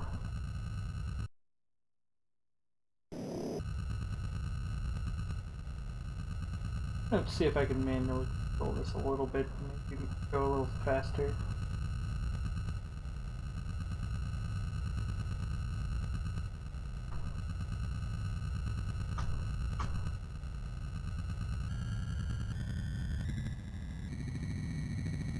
Okay, I think I understand how this works, and yeah, it does have cardinal direction.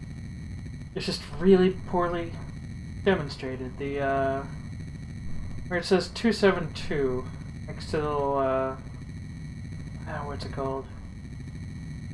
The doohickey that tells you if you're level with the ground or not.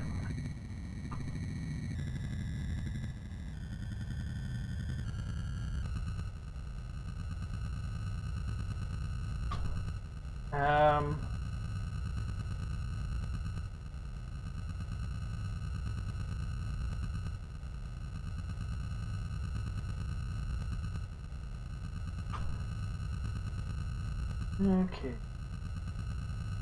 Alright, we actually hit the landing pad. Okay, that's actually a little faster. If I didn't hesitate so much.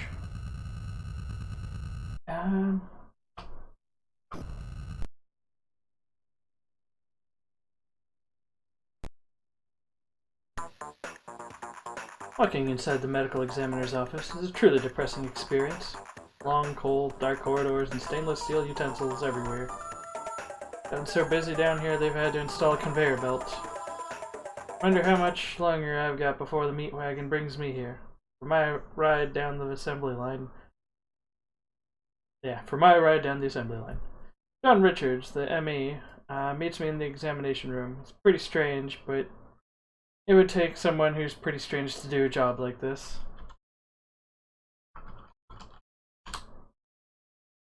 I read about him a few weeks ago. Didn't he die of poisoning?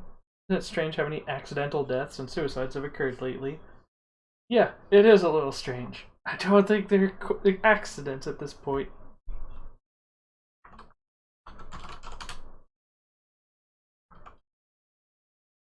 Okay, those are not...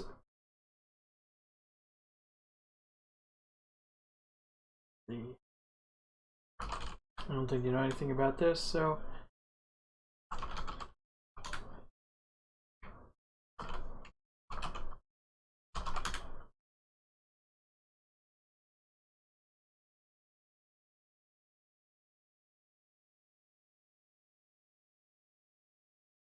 okay, we can all... he's gonna send us a copy of the autopsy.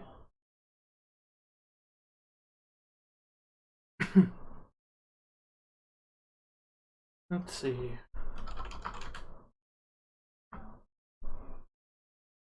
Anyone else? I don't think there's a whole lot we have to work with that we need autopsies on. We only have discovered 2 dead people at the moment. Maybe if we come across more, we can talk to you some more. Oops. Sorry for wasting your time. Oh, here comes a fax.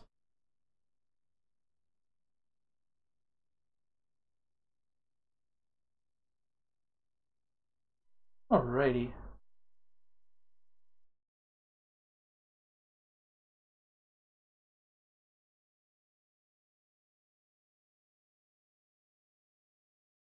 Okay. Yeah, his body was cold as ice. Rigor mortis in the extremities, that's pretty typical.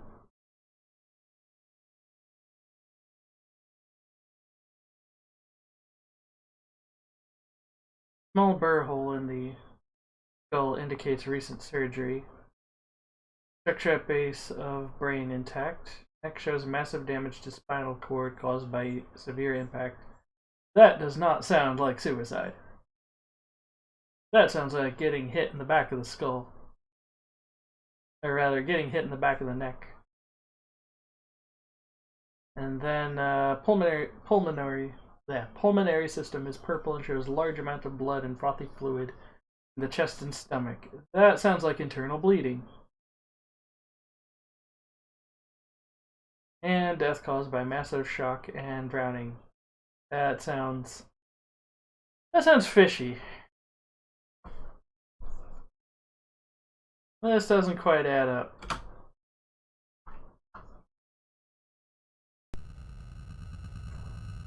Alright.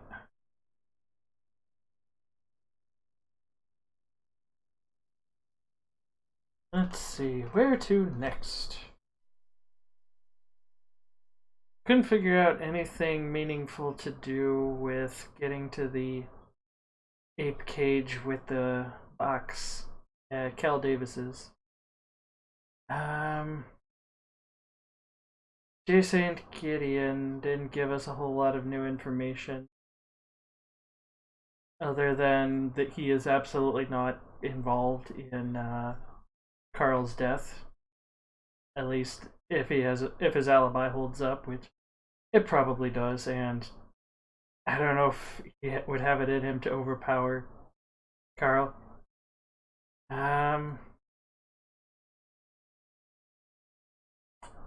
Let's try maybe David Pope. I mean, John Klaus seems to be like the top of our list, but David, yeah, let's check out Klaus.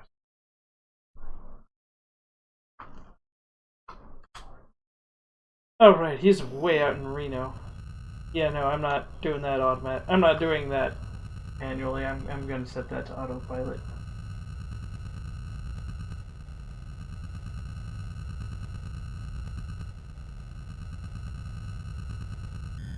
But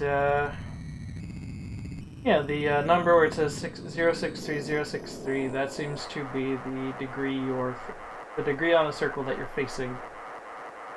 And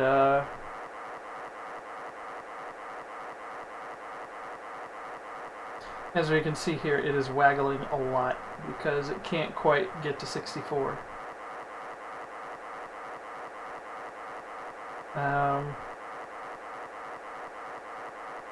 And the yellow dot, I think that's just the direction that you're headed. Yep, right here. And yeah, the map is just gray further out east.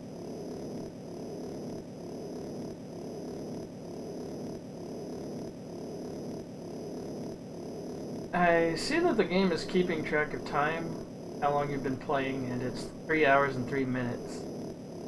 I don't know if this game's on a time limit.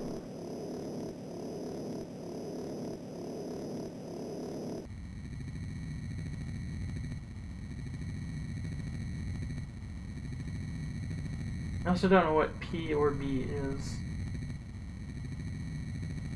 Right above the clock. Oh boy.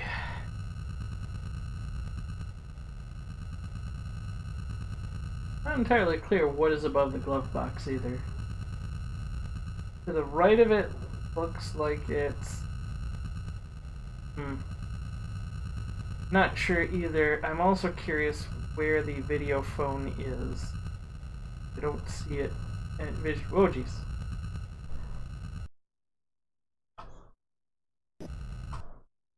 Let's save before we head in. Does not seem to be their combat zone. I arrive in Reno at a small office complex. The building is fairly new, being designed in the post-nuclear period. Okay, yeah, things were nuked. I walk in, I see a gray-haired man, about 50, sitting in a large table. Professor Klaus? The man looks up with a shocked look. How did you find me? He says. It's my business, finding people. Give him my credentials and background on the Linsky case. Ah, what actor does that look like? I want to say the guy who played the $6 Million Man. Might just be the hair and kind of bland outfit.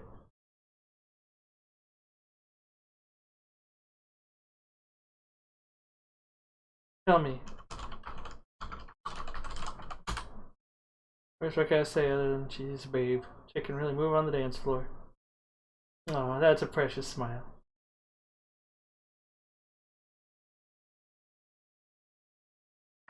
I'm glad you have nice things to say about Dolores.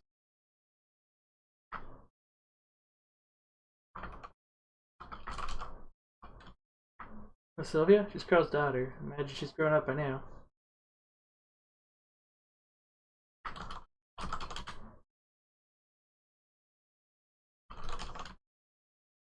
Oh, right, that's the examiner.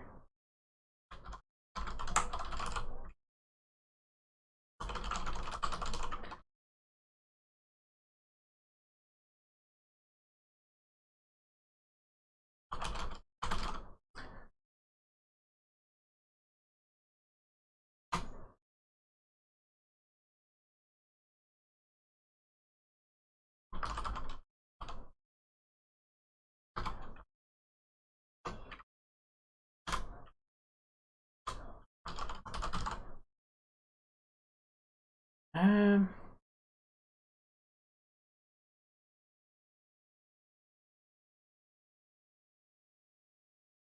trying to remember what I was going to ask him. About Carl Linsky. Used to work together, but we had a falling out over Miss Lightbody. That chicken, took her away. Tried to get in touch with me, but he wouldn't return his calls. Sorry to hear about his death.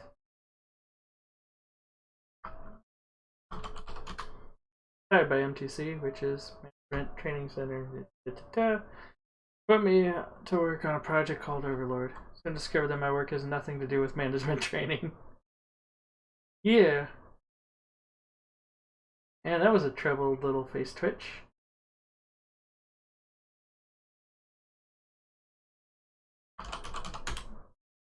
Well, that Overlord was a project designed to enhance an executive's mental capacity and performance. As the project progressed, I grew suspicious. Started asking questions, I was threatened. It was time to go underground for a while.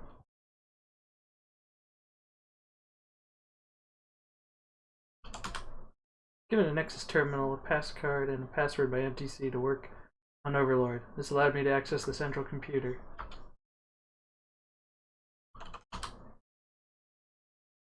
He hands me his green pass card. He is a pawn.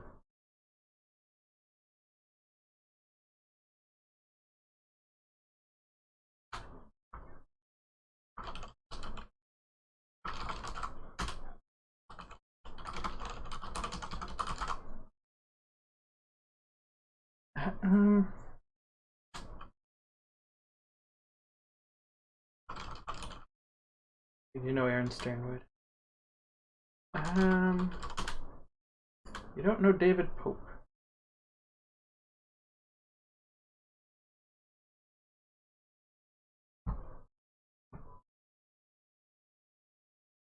It would look like David Pope might have been a dead end, and you were intended to go after John Klaus from the sounds of it, because Maurice Gribble was a dead end. David Pope is just described as a scientist who works with some big corp, but really no specifics, and John Klaus doesn't know anything about David Pope.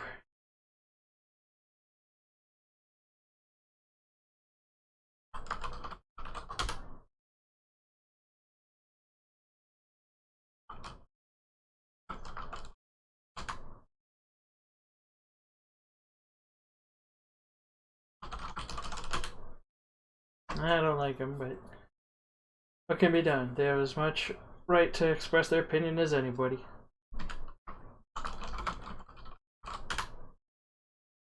Shipping is the president of Gideon Enterprises. Since I work alone, I don't have much contact with those company people, but I've heard that a lot of people are afraid of him.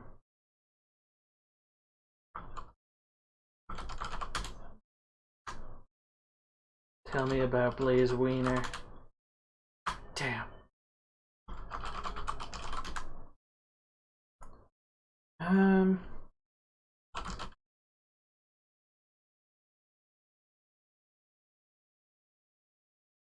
We asked about all the different subjects. I think we're just down to asking about people.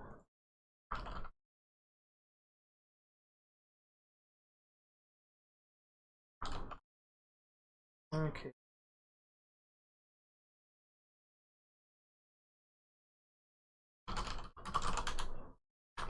Didn't get to meet Sunny, sounds like.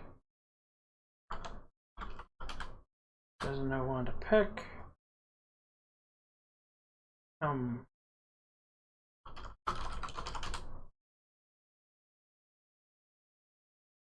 Out of curiosity. Okay, I figured.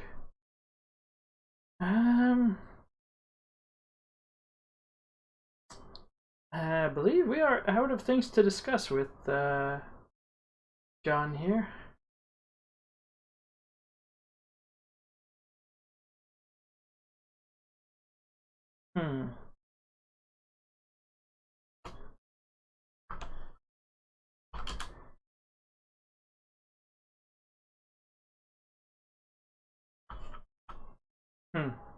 I think we are out of topics to speak with you about. But you did give us some very important seeming things. So we have a pass card now. I don't think we know much about, yeah, it's a Nexus computer pass card.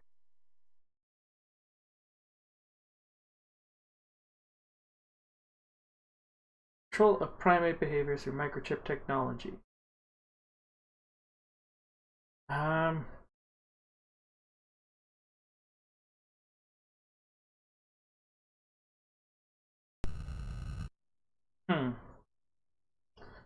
have a feeling we have to do something with the ape to get the box that's in its cage.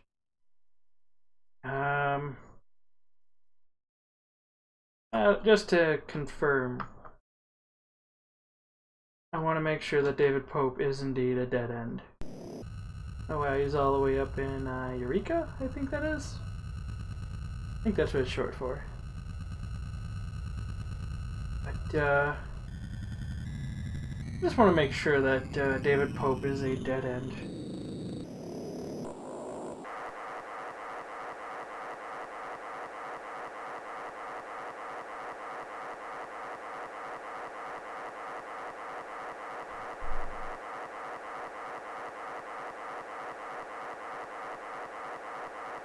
I hope my detective skills are still reasonable.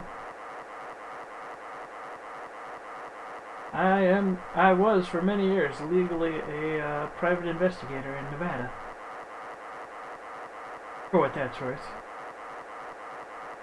It's worth, I think, like a $110 registration fee. I think that's about it.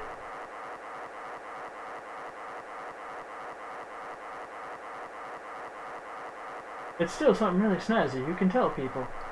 Like, I am a legitimate private investigator.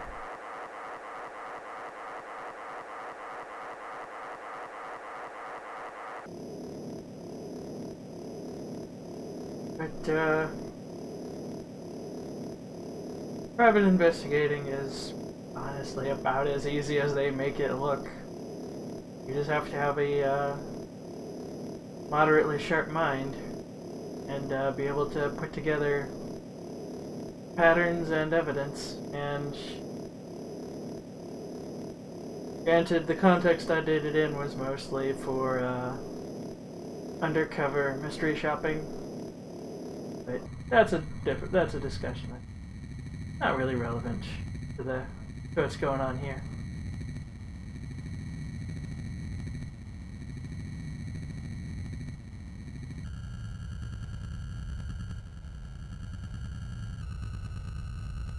Especially because Tex Murphy flashes his credentials around a lot. That was not something I really had to do unless I was called out on sort of odd behavior. And even then, oh, Amber here. So yeah, we got a bunch of really important date items and such. Let's knock on the door of David Pope's house. This is usually a screen of there's nothing important. This is a dead end. Don't bother. But knock on the door of David Pope's house and ask him questions about Gideon Enterprises, MTC Corporation, and Karlinski. Says he hasn't heard of any of them. Works for Xenomorph Corporation. Division of Bugs R Us. They train large mutated cockroaches and beetles to be butlers and factory workers. I continued to question him for a few minutes, but learned nothing more to help me in the case, so I returned to my speeder. Yep. That's a cute joke.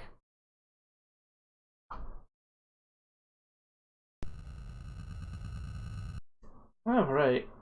So, David Pope is indeed a dead end.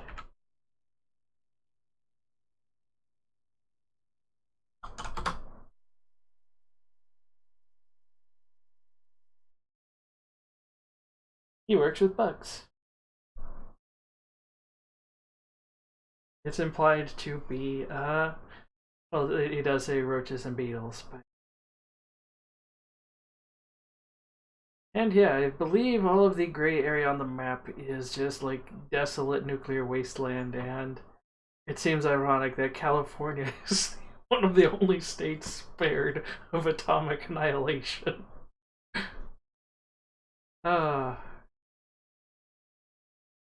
Let's see.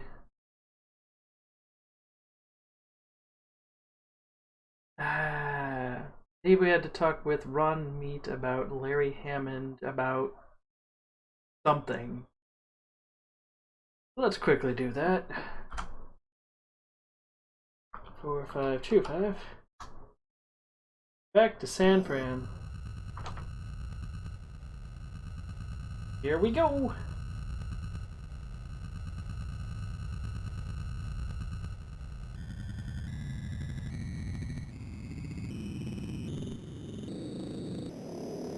Yeah, so far, my impressions on this game is everything seems to be pretty logical, and I really appreciate that. Not a lot of puzzle and adventure games did that back in the day, especially in the 80s, when everybody was trying to copy Sierra, and I can't remember the couple's name that worked on most of the Sierra games, but the wife of the couple, she had like some sort of, she had some sort of OCD thing when it came to solving puzzles. Like, not to pick on her or anything, that like she just had like a ridiculously strong and good mind for solving puzzles and cones, to the point of she probably could have solved, if she were in the place of Smeagol, she probably could have solved Bilbo's riddle of what have I got in my pocket. or Cone rather, and like Roberta Williams, that was it.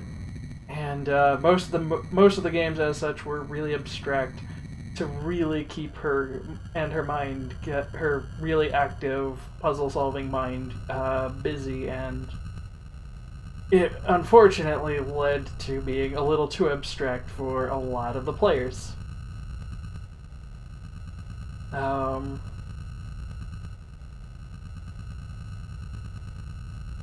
And as such, it really hurt a lot of adventure games that were around at the time. This one is very straightforward. It's very realistic-ish detective work for a game of this era.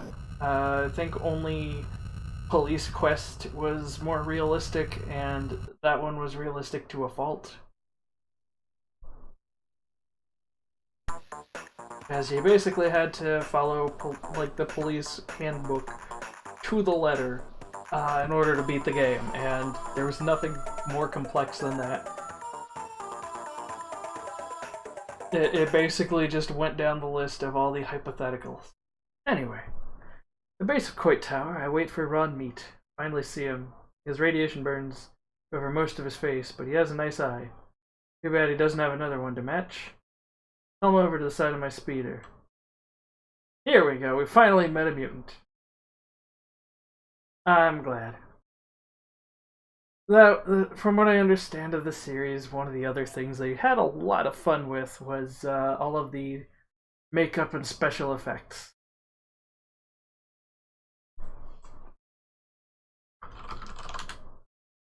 Not too good lately. Probably need to get my eye checked.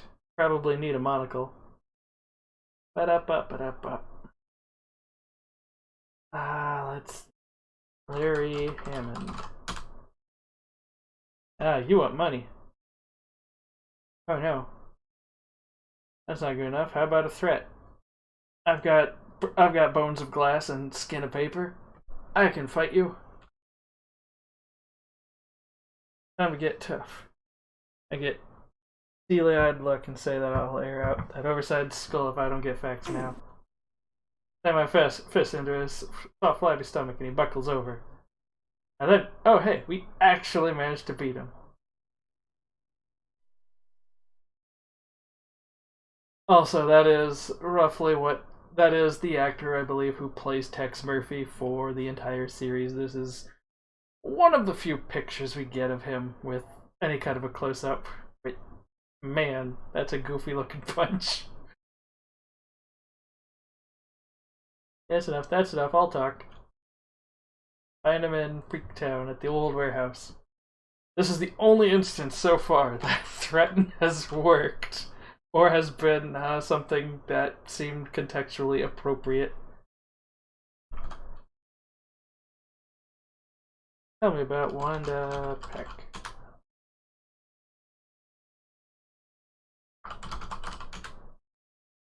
I don't think you have any other information, do you?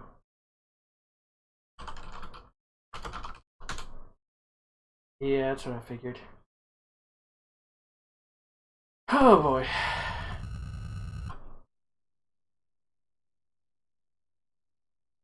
$495.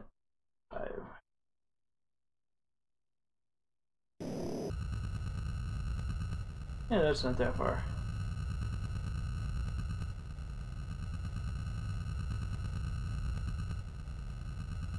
Yeah.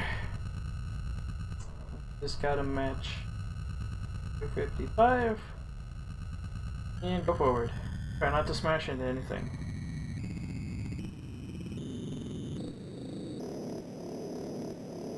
Go fast. See the flashing colors in the distance.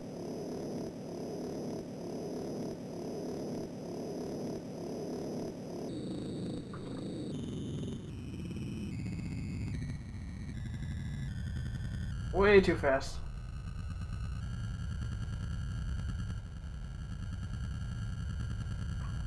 Drop it down a little.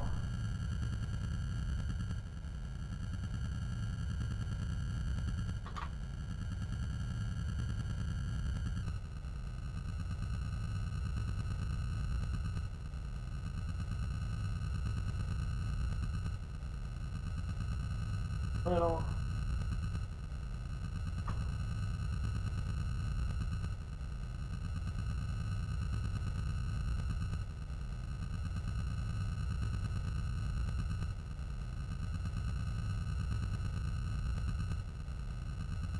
We don't have to be perfectly at the spot.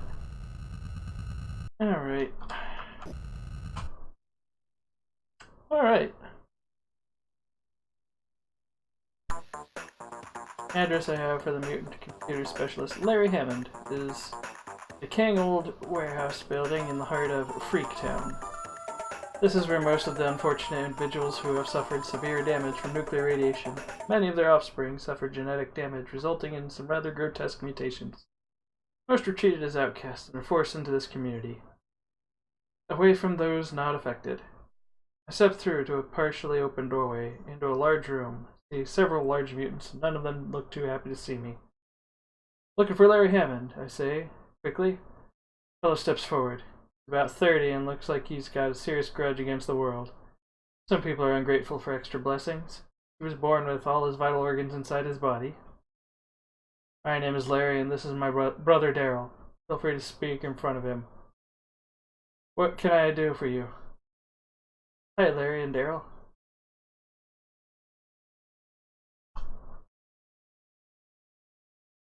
I don't even remember what we were coming to you for.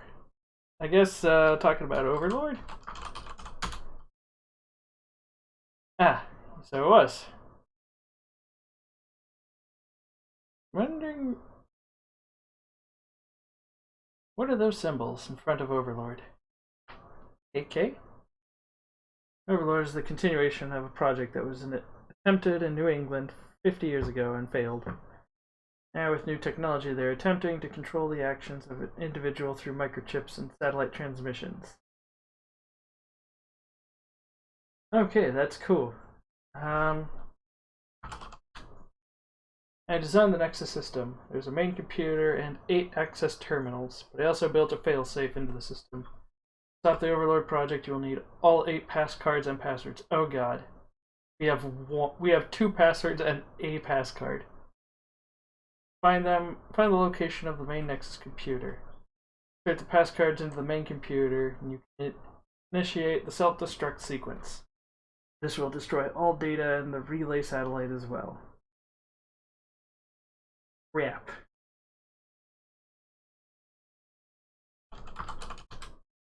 My gray passcard was stolen by members of the Law and Order Party. You have to get it from them, and that's not going to be easy. I have no idea where their main headquarters are, but if you find that location, chances are my gray passcard will be there. Okay. Whew, that's a tall order.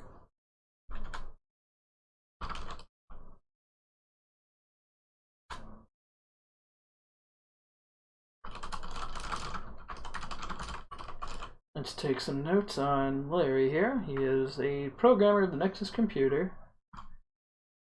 Tells us how to shut down Overlord.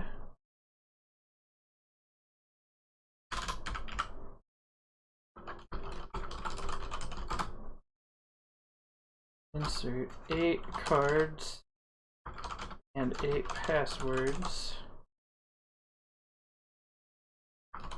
Progress. Green.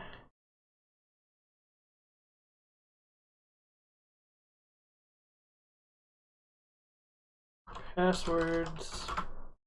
Checkmate. Bishop. Pawn. Assuming that Cal, his dying words was his password. I don't think we found anything else close to it, but it seems like there's going to be a chess motif.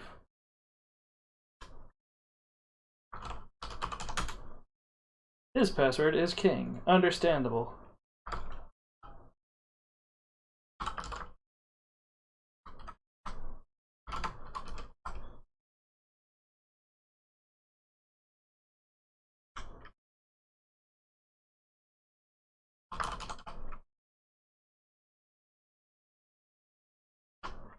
Alright. don't know about. All right, Cal Davis's card is with the ape.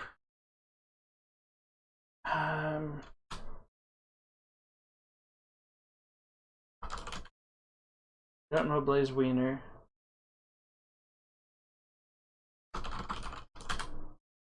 Those goose-stepping thugs are preparing to move against us, but we'll be ready for them. If they try to run us out, we'll take the whole city with us, not... Oh, not just Freaktown. I'm kind of curious what you mean by that. That sounds a bit nuclear. A little bit nuclear.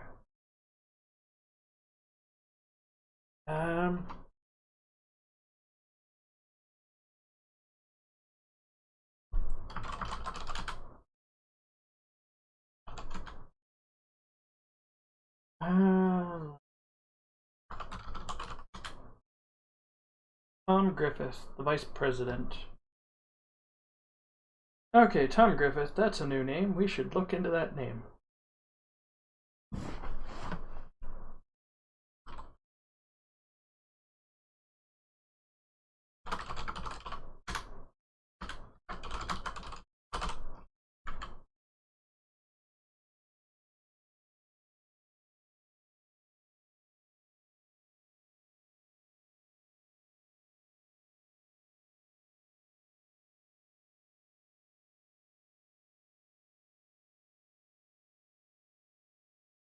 Okay, you do know about Cal Davis. I will ask you about him next.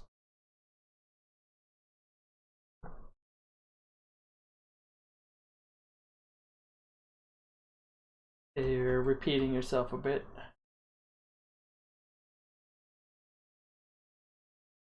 He knows Cal Davis. He doesn't know the names of the remaining 6 scientists who worked on the project. You would start with the accounting people like Gideon. Ah, good. We've got a lot of names. That helps a lot, actually. We're starting to run a little bit low on leads for who these other scientists could be. Jerome Milbourne, Ed Bradley, Arnold Dweeb,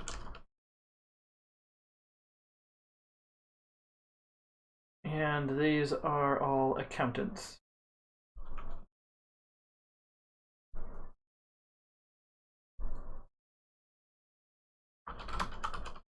Who's Tom Griffith again? Okay.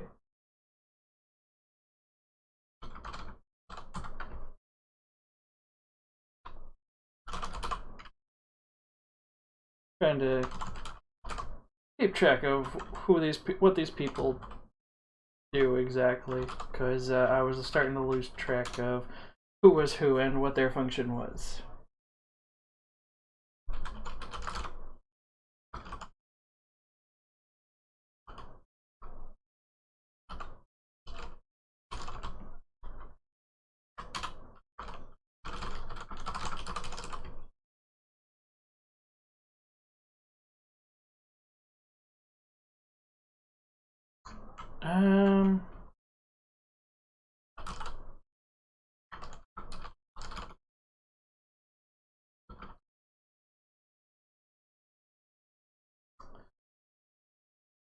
Yeah, Peter Dole's an insurance agent.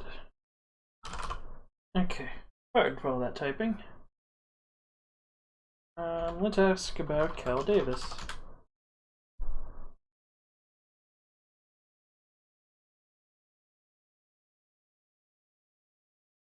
All right.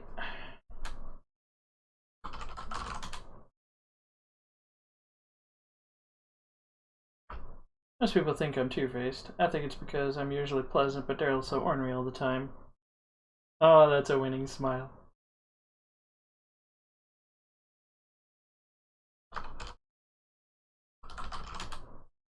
Daryl is my brother, and we're quite inseparable.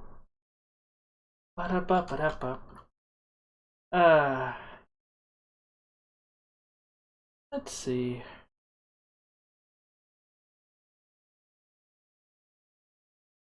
What else can we ask you?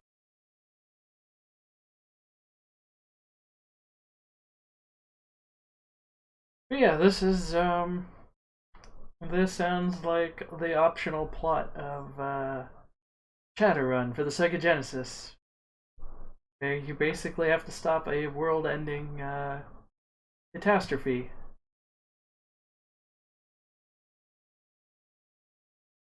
And hilariously, in Shadowrun, it's optional. Anyway, let's see. What else might you know about? You don't know about Carl Linsky. Okay, that's fair. Hmm.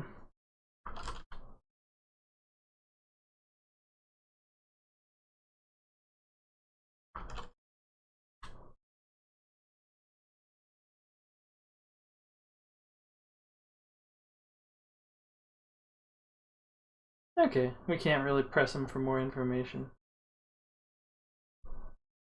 Well, we have a bunch of new names. Yeah, I figured. He doesn't know the names of any of the other scientists other than Cal Davis.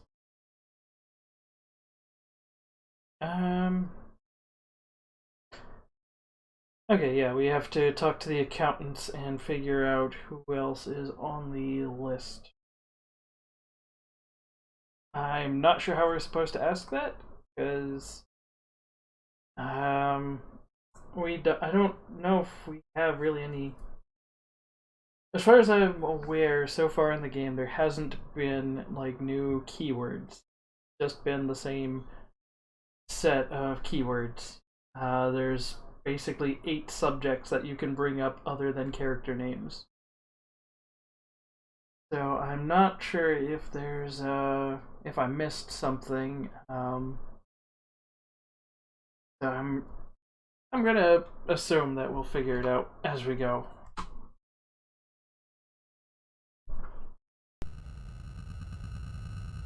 All right.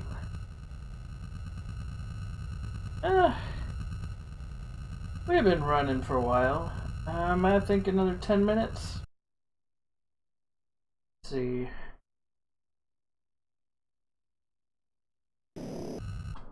Let's ask Vanessa. I don't feel like paying for more information. Yes? Howdy. Can't help you there. Right. Okay. Can't help you there. Can't help you there.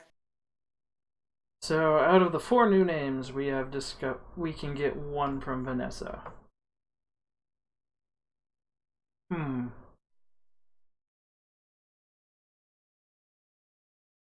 Alright then.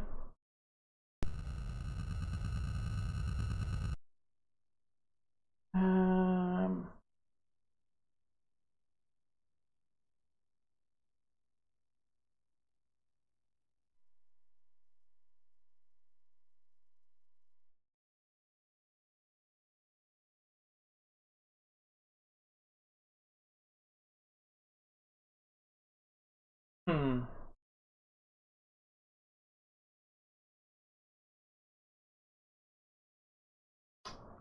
A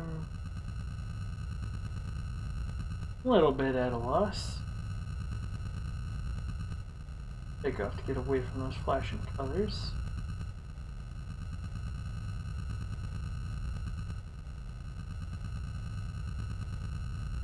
I figure it'll probably be about a minute before we get the facts.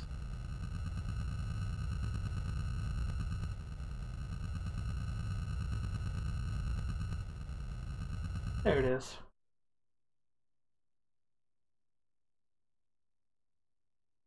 Okay, Jerome Milborn lives in San Fran at 4623.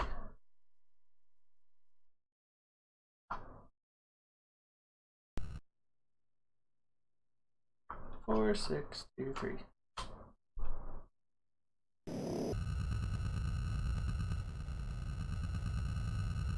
have to be facing 180 degrees from whatever the heading is supposed to be on this goofy thing.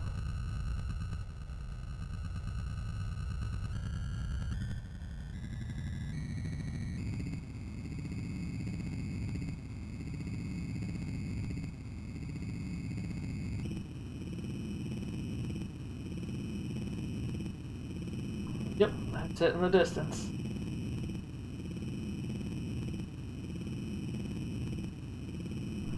I figure if it's like less than 10 miles, it's probably just worth it to fly manually.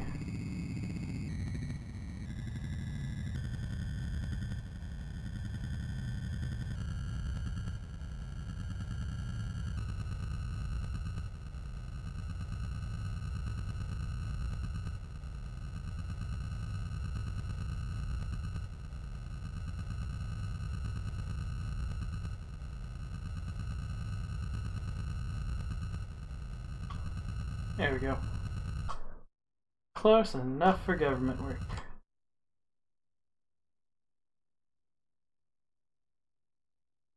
Stand on the sidewalk in front of the Terrace condominium complex and look up at the 40-story structure. Joe Milbourne's condo is on the 27th floor. After a quick ride up the elevator, I find myself knocking on his door. Try for a few minutes, but no one answers. Finally, a neighbor next door walks out into the hallway and tells me that Milbourne left several days ago on vacation. Won't be back for several weeks. Thank the guy and return my speeder. Of course, we are going to have to buy the next information, so I think it is now time to,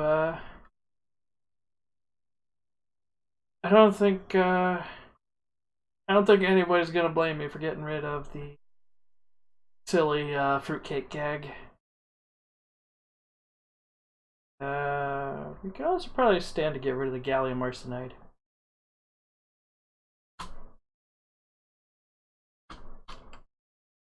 There we go. And okay, so once we pawn it, I believe it just doubles in value.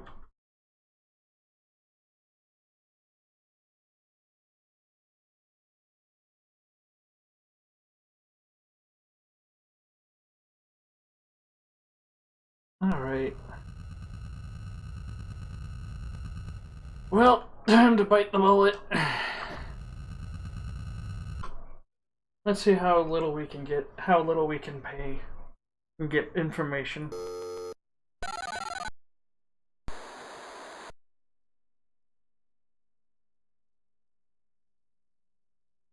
Is it necessary to do that every time? What's it worth? How's 750 sound? Look for my facts. Okay, good. That's enough. A lot cheaper than at the Grand.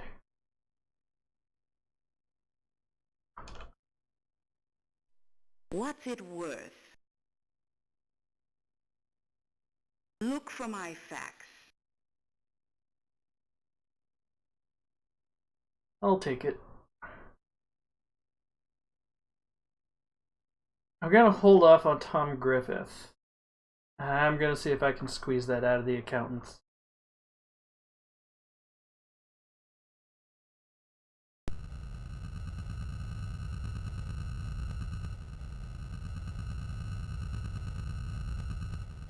Turn a little bit.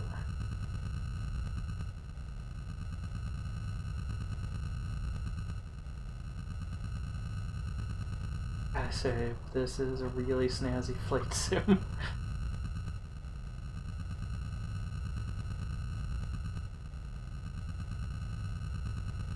There's a little bit of a, there's a little bit of an aside.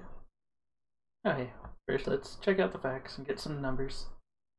Ed Bradley is at 73112.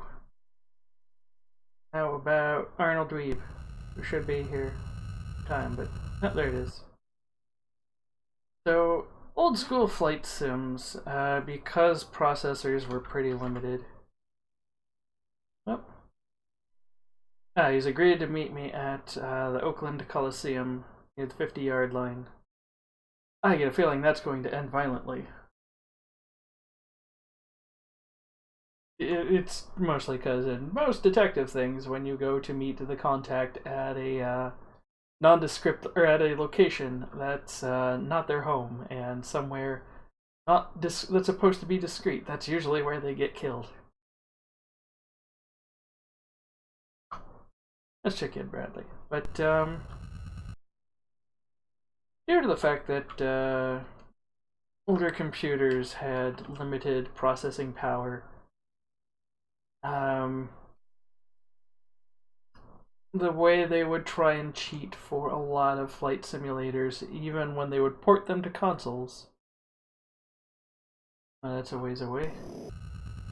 When they port them to consoles, the way they would do it, like as slick as this kind of looks, the other thing is it's only rendering a very narrow band of the world that we can fly around in, and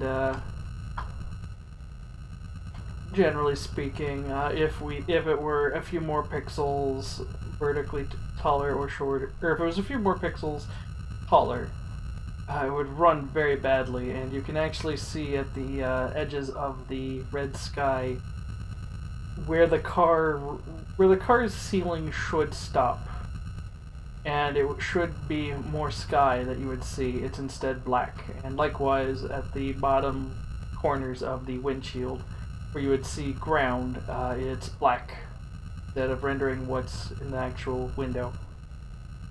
I just died. Chair. Let's see. Let's check out Ed Bradley. I think this is going to be our last stop of the night.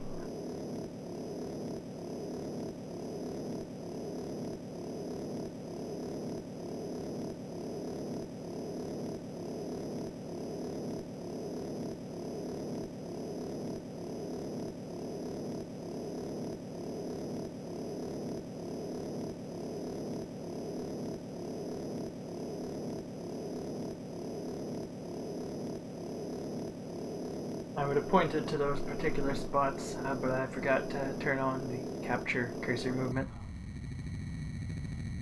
All the same.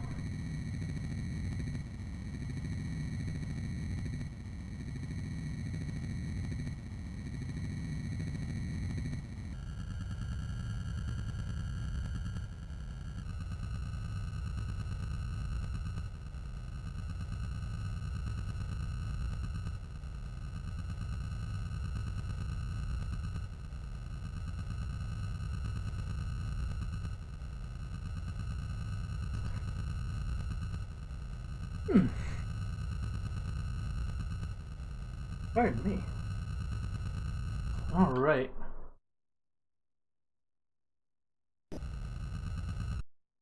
Making a new save here. Oh! Find Ed Bradley's home and knock on the door. Wonder to myself if this could be the same Ed Bradley who used to be on TV when I was little. But then realized he'd be dead by now. Bradley is a meek, little bespectacled man about 45. Ask him about Gideon and MTC Corporation. He replies that he has nothing to do with the accounting between the two companies. If I want information on that, I must talk to Arnold Dweeb. Thank you for the tip and leave. Okay. So Arnold Dweeb, out of the three, was the only one worth going to, so we're going to quickly just scooch on over there and wrap the evening up there instead.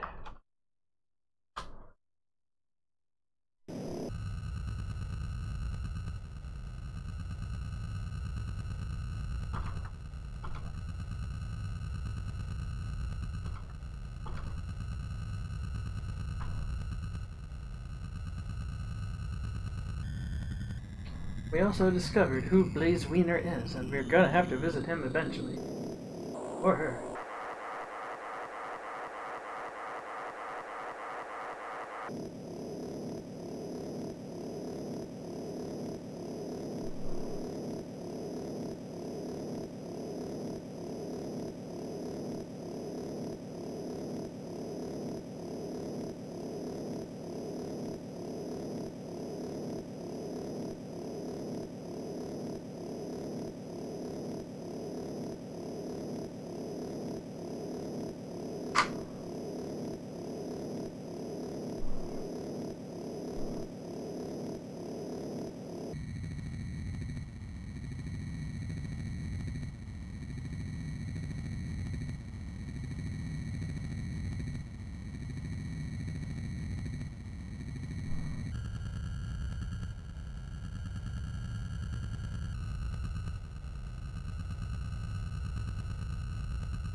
A arduous process of dropping down from low orbit.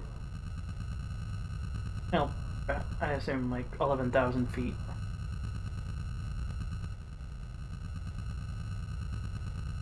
And here we are. Let's save once more and hop out. Here we are at the Oakland Coliseum. Rented for the NPC Corp. Strong cold wind rips off the bay. Made my trench coat clumsy, flapping around my legs. Couldn't even wear the damn thing if it weren't to avoid the effects of latent radiation. Yeah, it's kind of amusing. Arnold Dweeb suddenly appears as if from nowhere. He looks like a #1 weenie. He's the type of accountant my parents warned me about.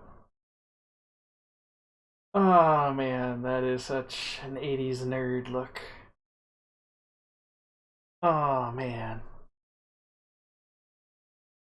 He is indeed a wiener.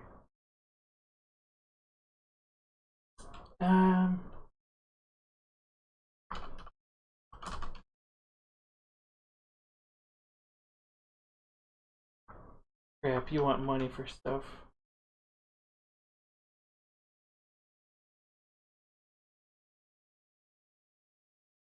You want a lot of money for stuff.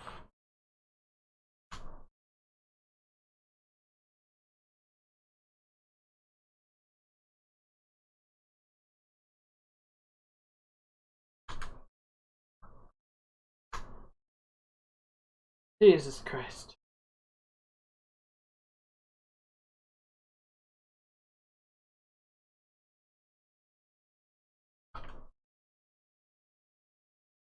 Oh boy.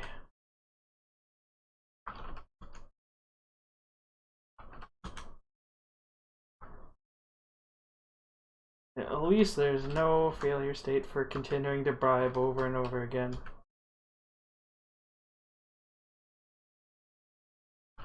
$2,000.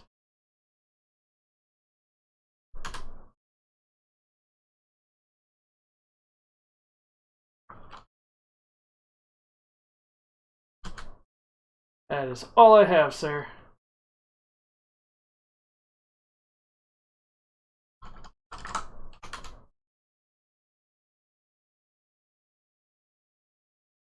Give me a minute.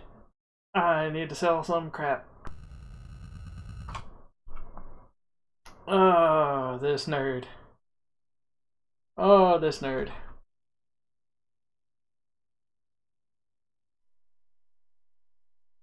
I think worst case scenario, I might have to do some bounty hunts if I can't afford this nerd. Let's get rid of the fruitcake statue. The oldest fruitcake in existence, worth $4,000. I would have imagined it'd be worth more being as old as it is, but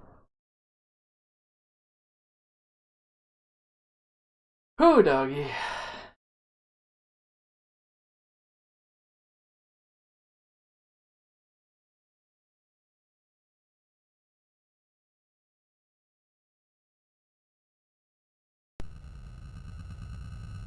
Let's hop out again and let's try this negotiation again.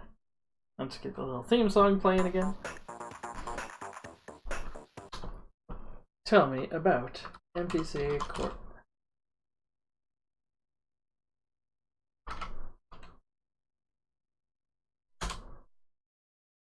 Good lord, how much do you want?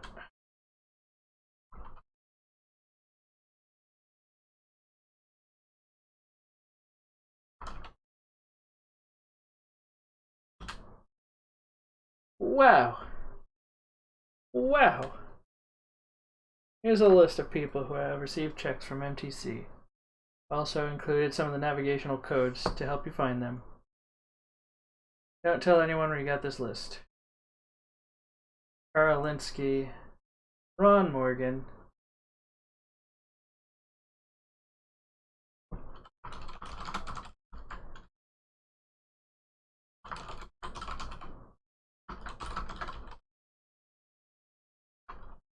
Jorge Valdez.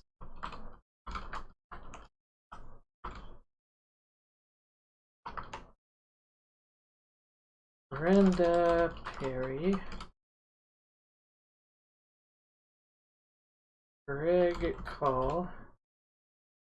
Cal Davis. We know Big Jim. Big Jim Slade. Tom Griffith. Okay, cool. We don't need to pay specifically just for Tom Griffith's info. John Klaus. Osworth Clark. Sandra Larson.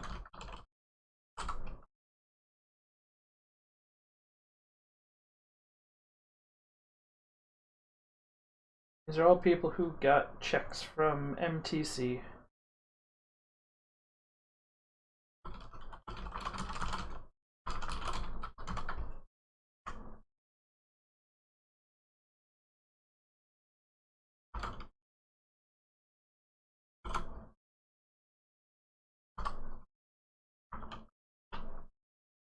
Sam Jones. Larry Hammond, we already visited. Alrighty, wow, that is a lot of leads. That was really expensive, but I think that was worth it. Maybe. For the price of roughly 4 inquiries from Lee, we managed to get a hold of the 2, 4, 6. For 8 new names we got for basically half the price.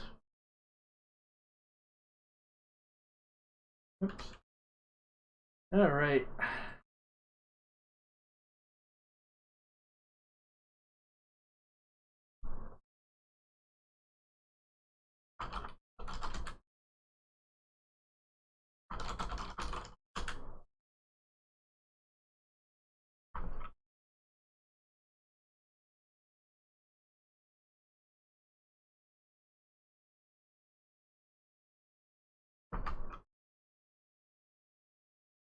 I don't know if he's got any information on Law and Order. Then again, he's supposed to have checks that go between Gideon Enterprises, MTC Corp, and presumably Law and Order, but we don't know for sure, and I think I'm going to need to find more income before I deal with this guy further. Assuming he doesn't die. Okay, cool. He didn't die just from me leaving. Let's see what this fax is. Oh, of course. Drop this case, or you're dead, Murphy. From a concerned citizen. Well. Oh, hey, here's another fax.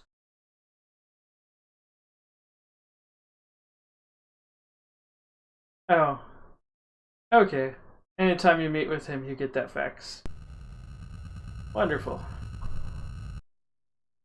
Anyway, we've been at this for a while now.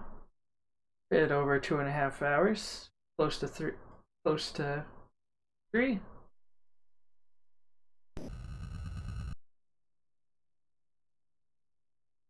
Let's see. Did we get that list actually in? Okay, no, we didn't. We only have 1 passcode. Alrighty. So I think we've covered a lot of ground. We've figured out who's behind all this, why they're doing this. We're mostly just, I believe, at the stage of gathering evidence and proving it's them, and going a step beyond to shut it all down.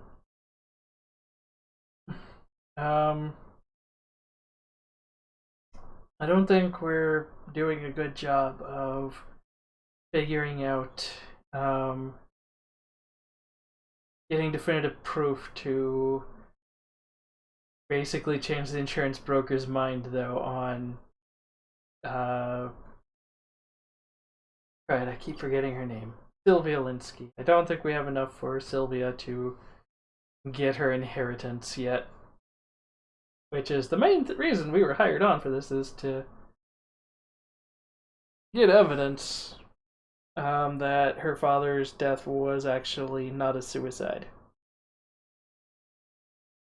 Anyway, I think that's a good place to wrap up. I'm gonna try and stream again, maybe Sunday, and hopefully earlier in the day. I did not intend to stream so late tonight. Anyway, thank you all for coming. I'm gonna peace out. Drive safe.